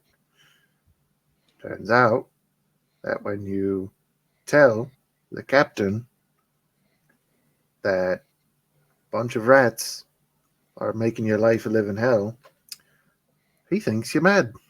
So he tosses you in the brig, where you can't exactly get out and move freely. And this fucker, what'd you do? Nothing. You and your little friends chewed right through the hull of that ship. And down she went. Duh! Your story scared her off. I guess so.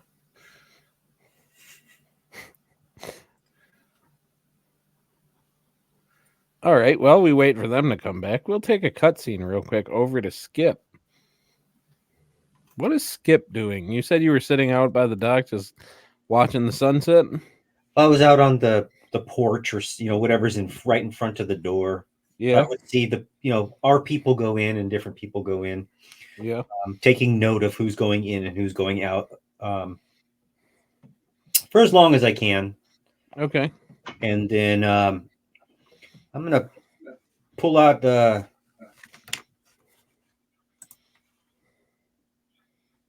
my. I'm gonna pull out my Eye of the Unseen, my rock with a hole in it, and kind of scan around really quick. Look on the rooftops. See if I can see anybody invisible or anybody that's magically guised in any way.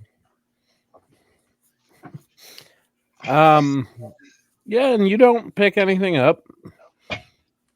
Feeling good, I guess good about it, or however you want to say that. I'll make my way up. I will stop and rather quickly talk to Smythe. Hey Smythe, I know the rooms that you have are like two people rooms, but or two beds in one room. I'm gonna need a room by myself, if you don't mind, if you have an extra one. Well, sure, I can accommodate you. Just give me a few moments, and Okay. you see that he kind of shuffles to a room that's kind of just off the kind of a room you would kind of say dining room, like it has a few tables in it and kind of a big warm hearth fireplace, and he kind of just starts taking out like different crates of like wine and stuff like that, and he kind of moves it to a different location, and you just see him kind of like he brings out these blankets, and you see him dusting it off, and a bunch of dust comes off, and You don't have to worry about any blankets. Just if this is the space I'm going to be in, that's perfectly fine. Just has it got a door? Yeah, it's got a door. It's just usually we haven't used it as an actual room in quite a while. Most people like the bigger rooms upstairs with the view, but if this one makes you happier. Yeah, that's perfectly fine. I will take that one. I appreciate your time. Oh, well, all right then. I'll go in there, close the door. I'm gonna reach in and grab a piece of chalk. Okay. And I will. Whoops! Hold on. I will on the outside of the door with a piece of chalk. I will put this symbol on the outside of the door. Okay. Right above it, there's a door handle, maybe, I don't know, a couple inches tall, visible. Okay. Then I will go in and I will take a 10-foot piece of string out of my pocket, my backpack, and two bells. Okay. And a couple of pitons. So I will push one of the pitons into a crack in the wood near the door. Okay. And then I'll tie a little knot with my string. Then I'm going to put two small bells onto that. And then I'm going to take the other piton and push it into a crack on the opposite side of the door and kind of loop the string around the doorknob and then tie it off onto the other little piton. Okay. Lock the door if it has a lock. If it doesn't have a lock, that's fine because I pull out a small piece of wood. It's kind of triangular, sharp triangular. Looks like a doorstop. Okay. But I will shove that under the door and with my might force it underneath the door. Okay. I'm gonna walk into the middle of the room and I will summon the devil. I will take out my Veil Weaver's amulet. Okay. And I will create a dimensional space. I will go inside of it. Okay. And then I will fall asleep like I've never slept before. Okay. I'm here for it.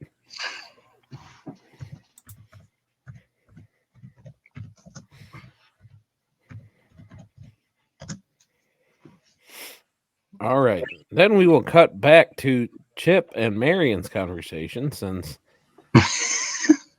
Lysandra apparently got upset with your conversation and took you away. Yeah. Meanwhile, in the Legion of Doom. So, yeah, Chip regales you with the story of how Hammy commanded a bunch of river rats to chew through the hull of a ship to sink it while Chip was trapped in the brig, almost killing him. You exaggerate. But successfully killing everybody else on board.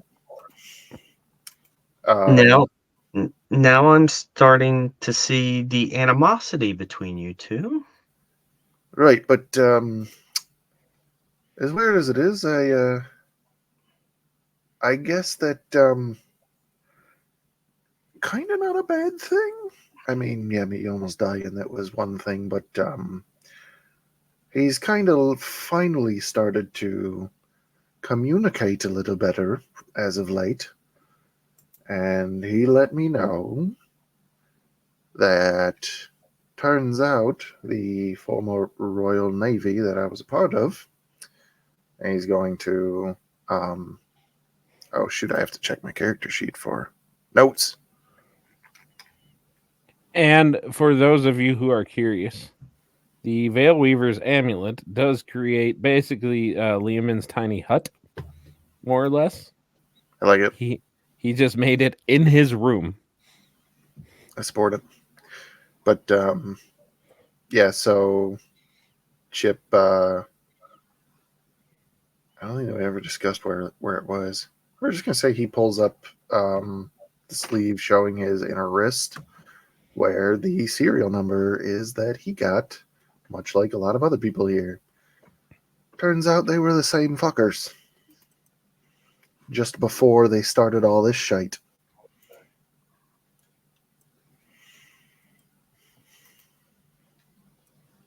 So, from my recollection, while it's terrible, all those people died and you lived, they weren't the best of people.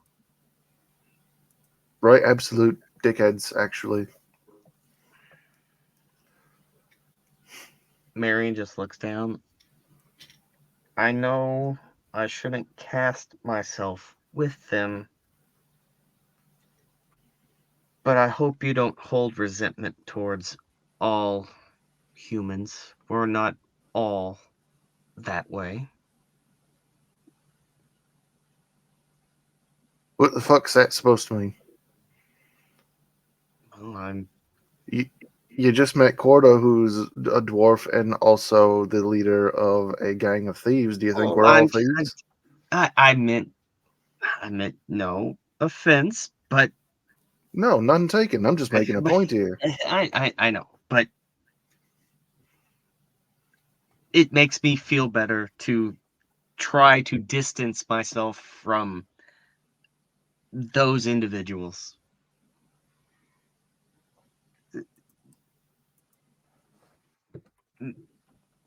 It just makes me feel better. Well, then keep distancing. I do my best. I want a distance, but parts of me don't want a distance, if that makes any sense.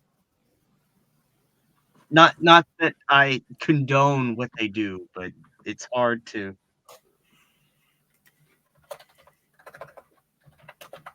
block out certain things. Sometimes you need to let go, but sometimes it's hard to let go. I can understand that. I've been doing a lot of letting go recently.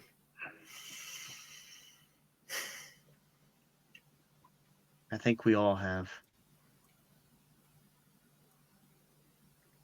So anyway, about these visions that you're having, this Lysander person, Lysandra, one of the two.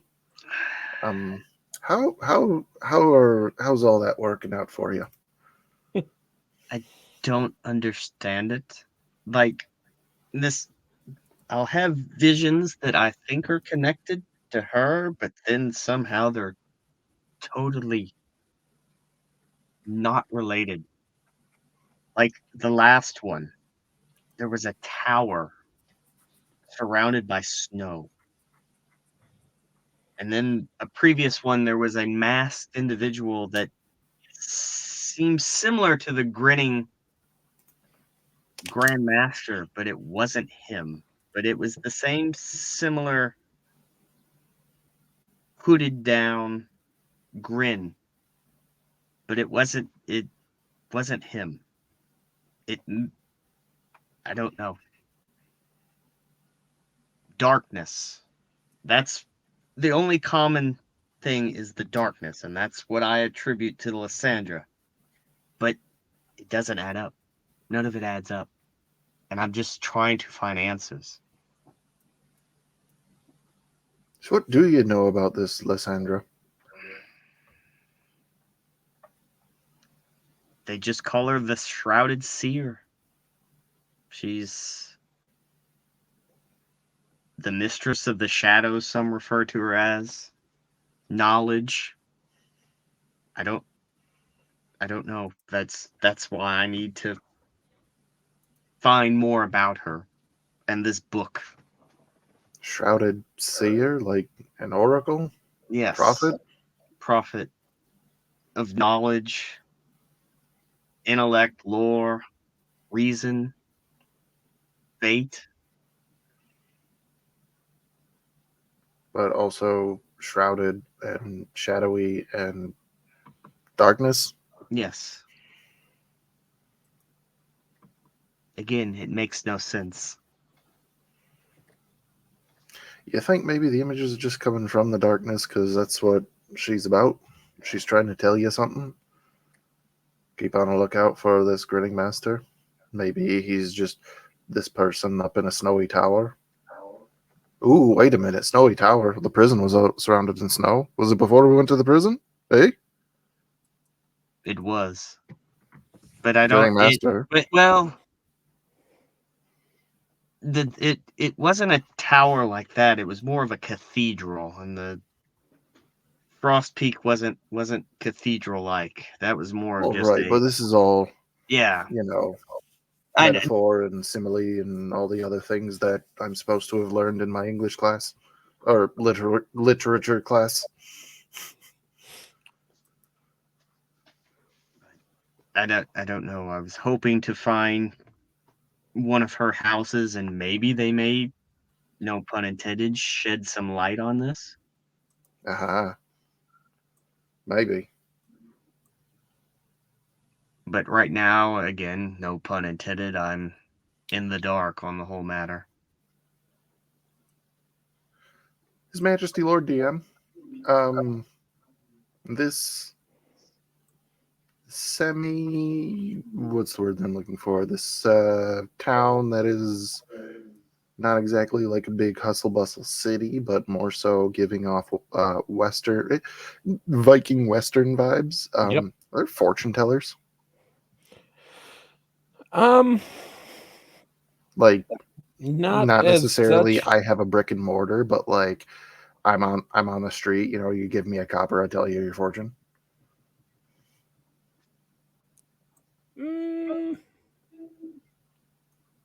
Roll a...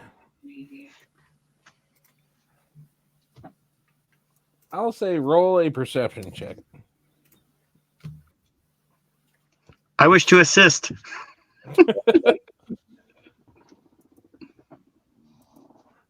Nope. Still not.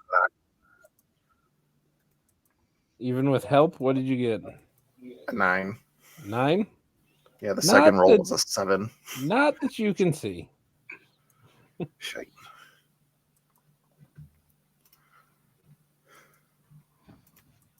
Am I allowed to have one bit of like? Can I give him? Can I give him one of my inspirations?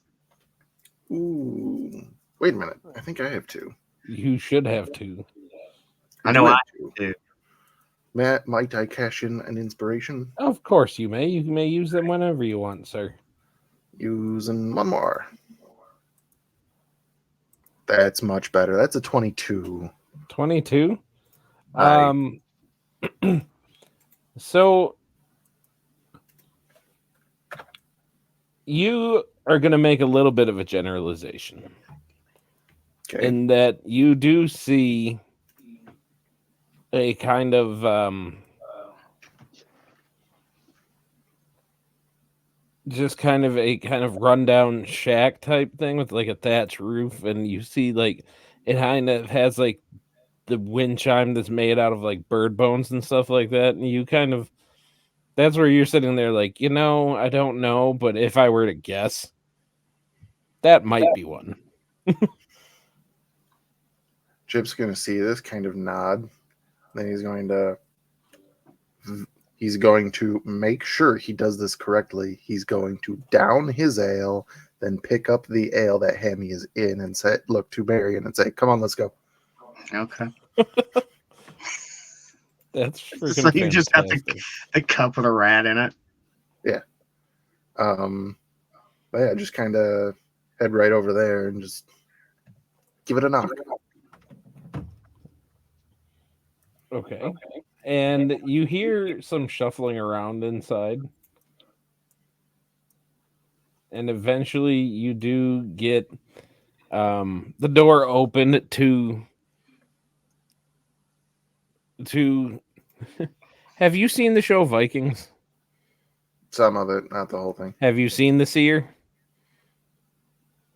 I think so. It is very Pretty much early so on, yeah. this guy that looks impossibly old. His eyes are basically like scarred over, like so that he doesn't have any like real eyes or anything like that, but you get the sense that he's looking right at you. Okay. And So it's Echo. no. Significantly older than Echo. And way cooler. And Damn. Damn. Damn, Zaddy. Anyway, so yeah, you get that, and he just kind of gives you the who burdens my doorstep this eve. Right, Marion, go ahead.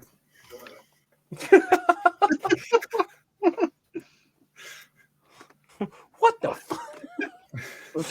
You just push me in. Not like shove, but like a little like Gentle encouragement.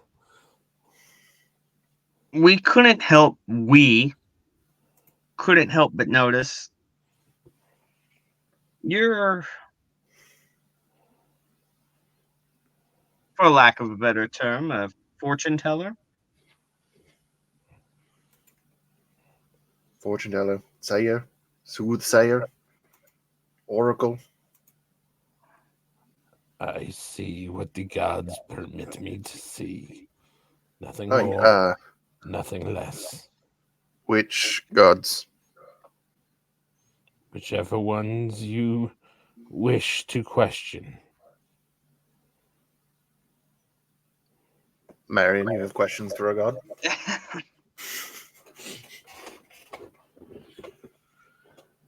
Well, to, I guess, cut to the chase. Can you help me find Lysandra and what her overall goal for me is? Or at least get me down the right path?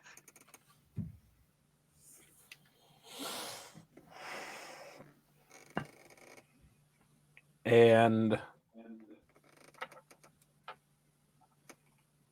have you seen Vikings, Patrick? No. No? Okay. Then this is going to be exceptionally weird for you. He kind of holds his hand out, like right up by your face. And he waits.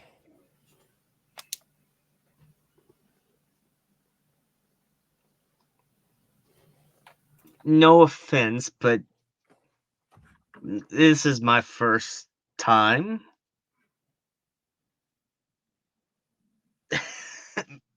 Please guide me through what I'm supposed to do. And he does not move. He just stays there with his hand out.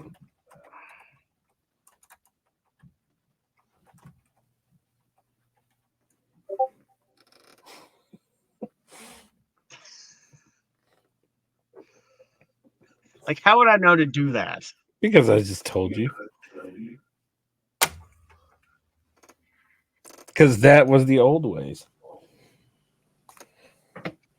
Hold on. Let's see.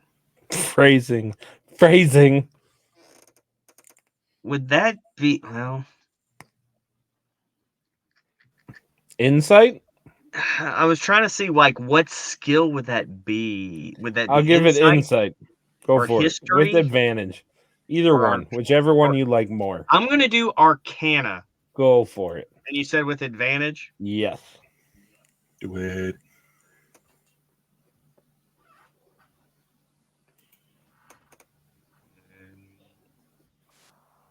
A 13. 13 is enough for you to know exactly what I told you to do. I just look over at Chip and it's like, trust me, I think this will work.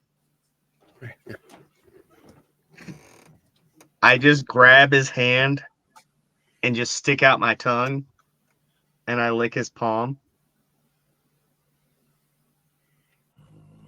Chip's off put, but he doesn't say anything.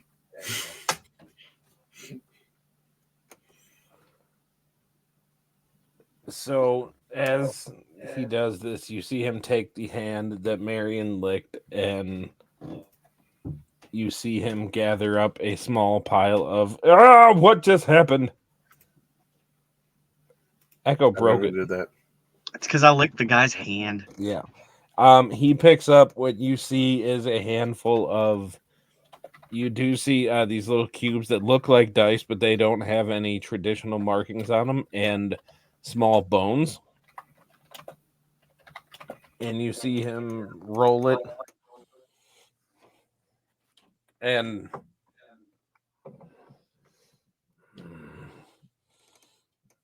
I see the markings of the raven amongst the bones. You seek knowledge. Lysandra will help you find it. And I see a wolf, but with no pack, on their own, running alone. Confusion, determination. You hunger for your place in this world.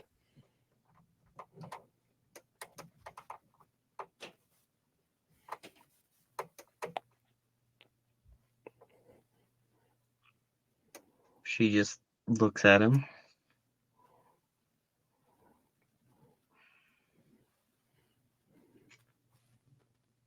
She looks over at Chip. As strange as it is,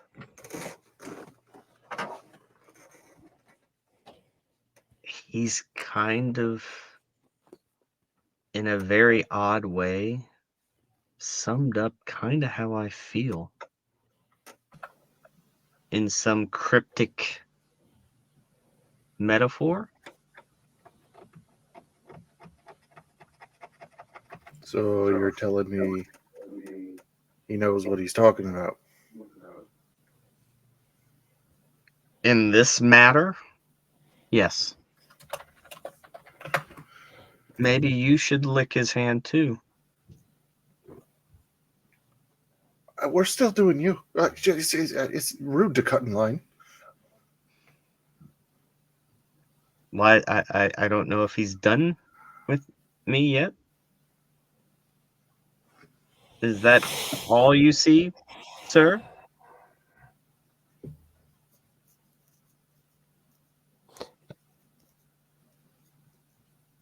I see a cathedral in the snow. Looks very cold there.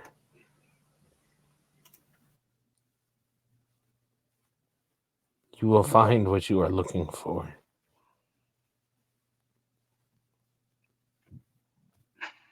But it might not come the way you expect. But you will find what you're looking for. Do you know where this cathedral is?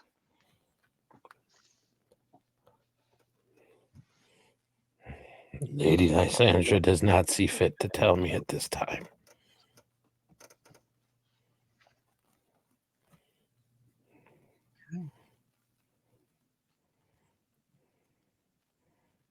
Is there any more? Not to be rude or pushy.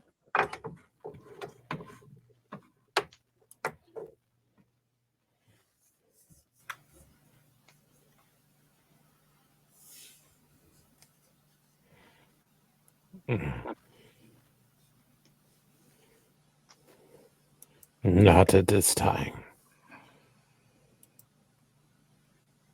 I thank you, wise sir. And I hope this is enough for your troubles. And I put 5 gold on his table.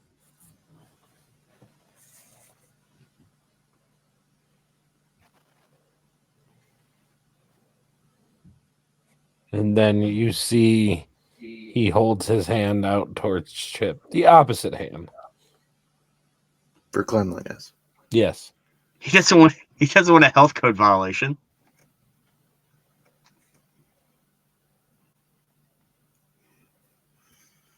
Chip just kind of like looks at it with his one good eye, just kind of looks back up at Mary and back down, just kind of like, wait a minute, I have to actually, like, thinking I have to actually do that. Oh man.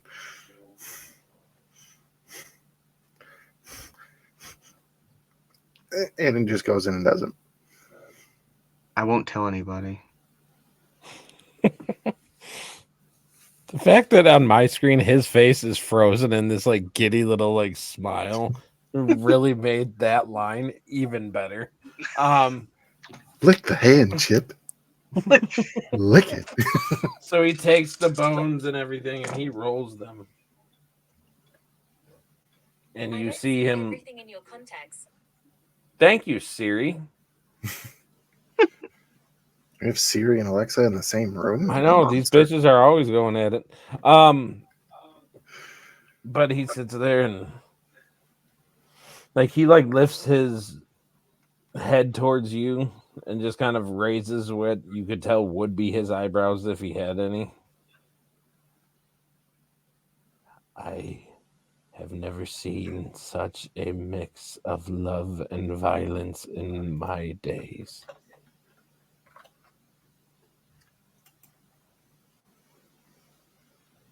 The gods have a plan for you, young sir. It might not have presented itself in a way that would be normal, but you've had somebody deeply caring for you watching over your shoulder for many years. I just look at Hammy. Who is currently like halfway like flumped over outside of the cup, drunk as shit. Like as you look, he flops out of the cup and just sort of like slides out. Instinctively, Chip just catches him and flops him on the shoulder.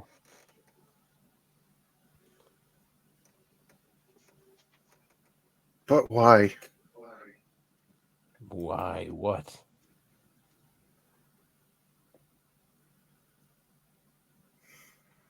I've said it once, I've said it a million fucking times. I'm a fucking boatwright. I build ships.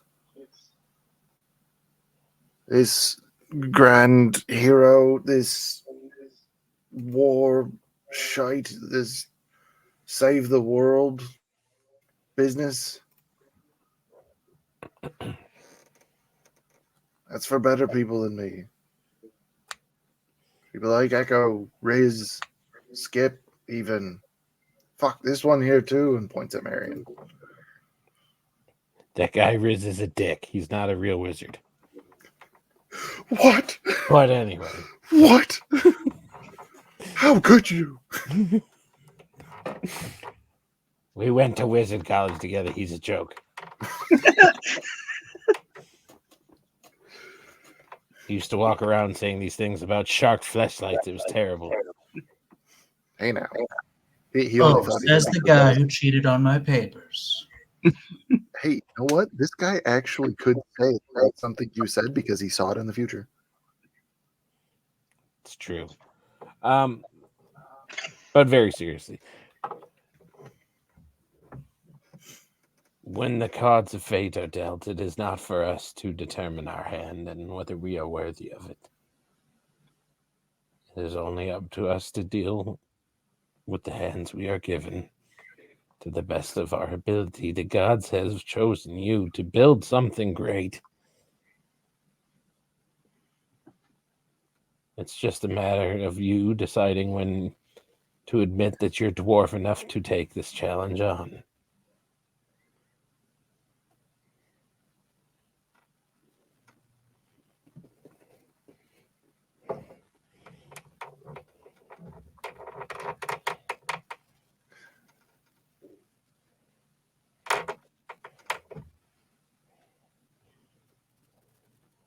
You're a better man than you think, Master Chip. It's about time you start seeing it. He's just gonna kind of almost glare up at him at that point. Take a deep breath and sort of let out a exasperated sigh and just right. And he's just gonna add a gold piece to the pile that Marion made and just like, we're done here, and turns and walks out. This was your idea.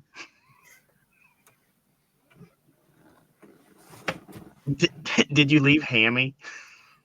No. No, he caught him. You got the feeling when you saw that was not the first time this has happened. Maybe the fortune telling part, but definitely catching him like falling out of a mug of ale. You get the feeling that Chip has tried waterboarding him like this before. I tried figuring out what liquid would actually allow me to drown him. You tried it in a urinal. Oh, that's sad. All right, so with that, it is definitely well into the evening. Do all of you guys just kind of make for your rooms, or is there more to be done? As Chip, I guess, essentially sort of storms out. I take it. Not really storming, but definitely doesn't want to be there anymore. So I kind of like bow my head to the fortune teller and kind of go out after him and just put my hand on his shoulder. I'm like, as you're walking out, you hear the seer say, "Do not run from your fate. You will only bring it on quicker."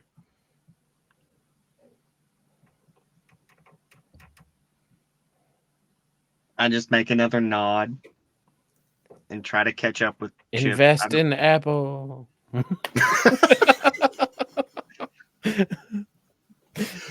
Who wins the next 3 World Series?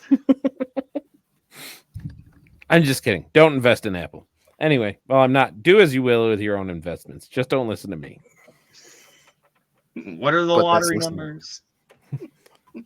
Invest in Nvidia. But I try to catch up with Chip. I don't know, like, if he's walking with purpose or he's Just to get out. Once he's like in the street, he kind of goes to a normal pace, normal dwarven pace of 25 feet. with his short little legs. I'd kind of put my hand on his shoulder. I'm like, "Are you okay?"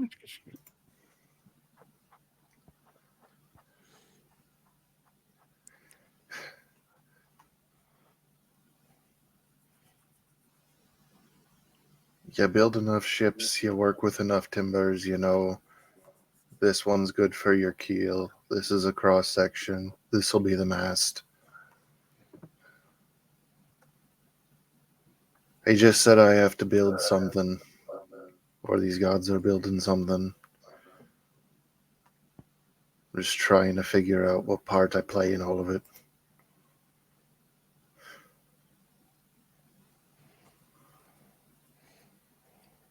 I think you'll figure it out.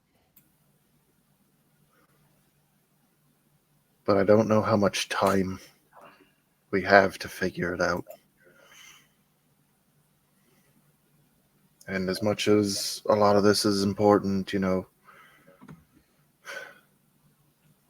trying to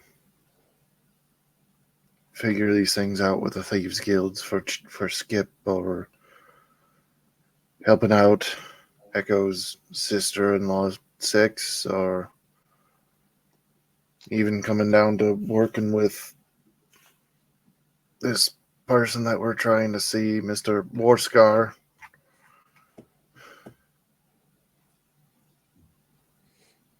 It's like a 500-piece puzzle, but you're only working on the edges. You can't see the whole picture. Well, life doesn't give us a strategy guide. We've got to figure it out ourselves. Time may not be on our side, but when the crunch time, some of us work a lot better under pressure. But I'll say this. If you need another set of eyes on your master plan, even though you've only got one, no harm, no foul, I can provide a fresh pair of eyes if you ever need help. I don't even have a plan of a master or not. The only plans I've ever made are blueprints of a fucking ship. Well, maybe you'll discover new plans as we go along on our merry adventures. Maybe it's not a proverbial ship you have to build.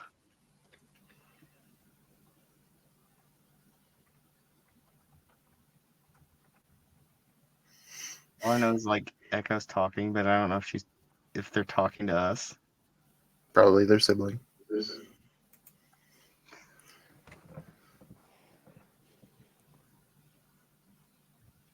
But just know you're not alone, Chip. Or, as he referred to you as, Master Chip. Yeah, that really felt weird.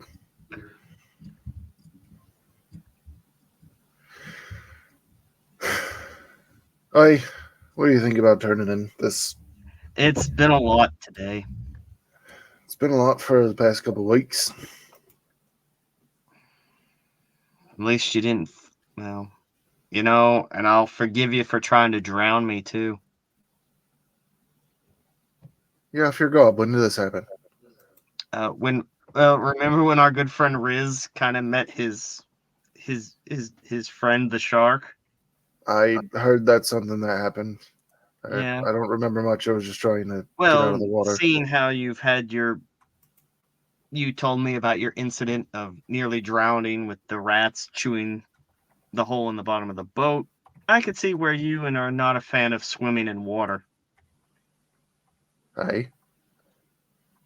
So I forgive you. It's like that point now starting to piece together. Holy shit! Like, I don't remember this event happening, but I'm being told clearly, like, that he must have had a panic attack and almost killed somebody trying to save himself. By the gods, Marion, It makes sense now, and I did hold a little bit of resentment, but in that circumstance, now that I know what's happened to you, water under the bridge. Again, no pun intended. Goodness. Again, I can only apologize and that really puts things into perspective. Oh, shit. All right, well, we'll just try not to do that again. Yes. I guess. Right. Let's okay. avoid stinking. We can definitely do that. Right, Hemming? Just kind of gives him a little shake. Yeah, what was happening? Who's what? Good job. Thanks, buddy. We're going to And, get you a bag of pistachios. I love pistachios. And then I guess we head back to the inn. And I will say that you see the rat for the first time, Marion. Chip, you felt this before, despite the fact that you might fight it. You feel him kind of like nuzzle into you kind of affectionately and just kind of before watching like the two arms just like flop out as he definitely blacks out again. This ale is so drab. Yeah. Oh, man. And on that note, we will bring this session to a close. So please come back next week at our normal time, which is now, for those of you watching, 8 p.m. Central Time, which is, I believe, 9 p.m. Eastern. And I believe that is what, 7 p.m. Mountain. 7 Mountain, 7 p.m. Mountain 6 Standard Time. and 6 Pacific Standard Time. Hey, did you And get any my other- message Matt and I there? are well versed in Mountain.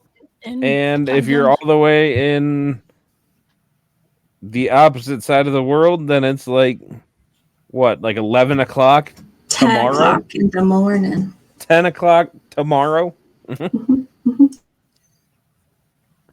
But thanks for sticking with us. We are a lot of RP here, and I love it all. So join us next week as we figure out what the party's next step is.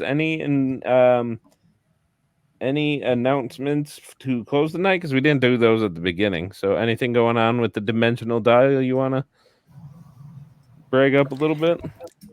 Yes. I will speak for So, Tuesday, Edge of the Empire, going on with His Majesty Lord Daddy Tarzan H255. You can see me and a bunch of other people there. But KJ. hi. So, Dimensional Dial normally is run by our lovely Matt over here. However, because one of our players is, for the current time, temporarily not able to play with us, we decided to start running a series of one-shots that are events that have taken place in previous dimensions, whether before or after the party had traversed through them. Last week was Dimension 2, the Winter Wonderland. Not really a Wonderland. That took place after the party had been there. This week, we are going back to post-apocalyptic America, and I am going to be the DM. We'll see how badly I do. Hey, if I'm not allowed to self-deprecate, you're not allowed to self-deprecate. Probably just as bad as Brad. I'm not a normal DM, so... I'm not. Well, that's the first time I've been called normal, but like, you know, like, listen. What's the word? Like, you are consistently a DM more than a player, or a player than a DM. I've only That's DM'd true. once before this. I am officially the world's okayest DM, according to Patrick.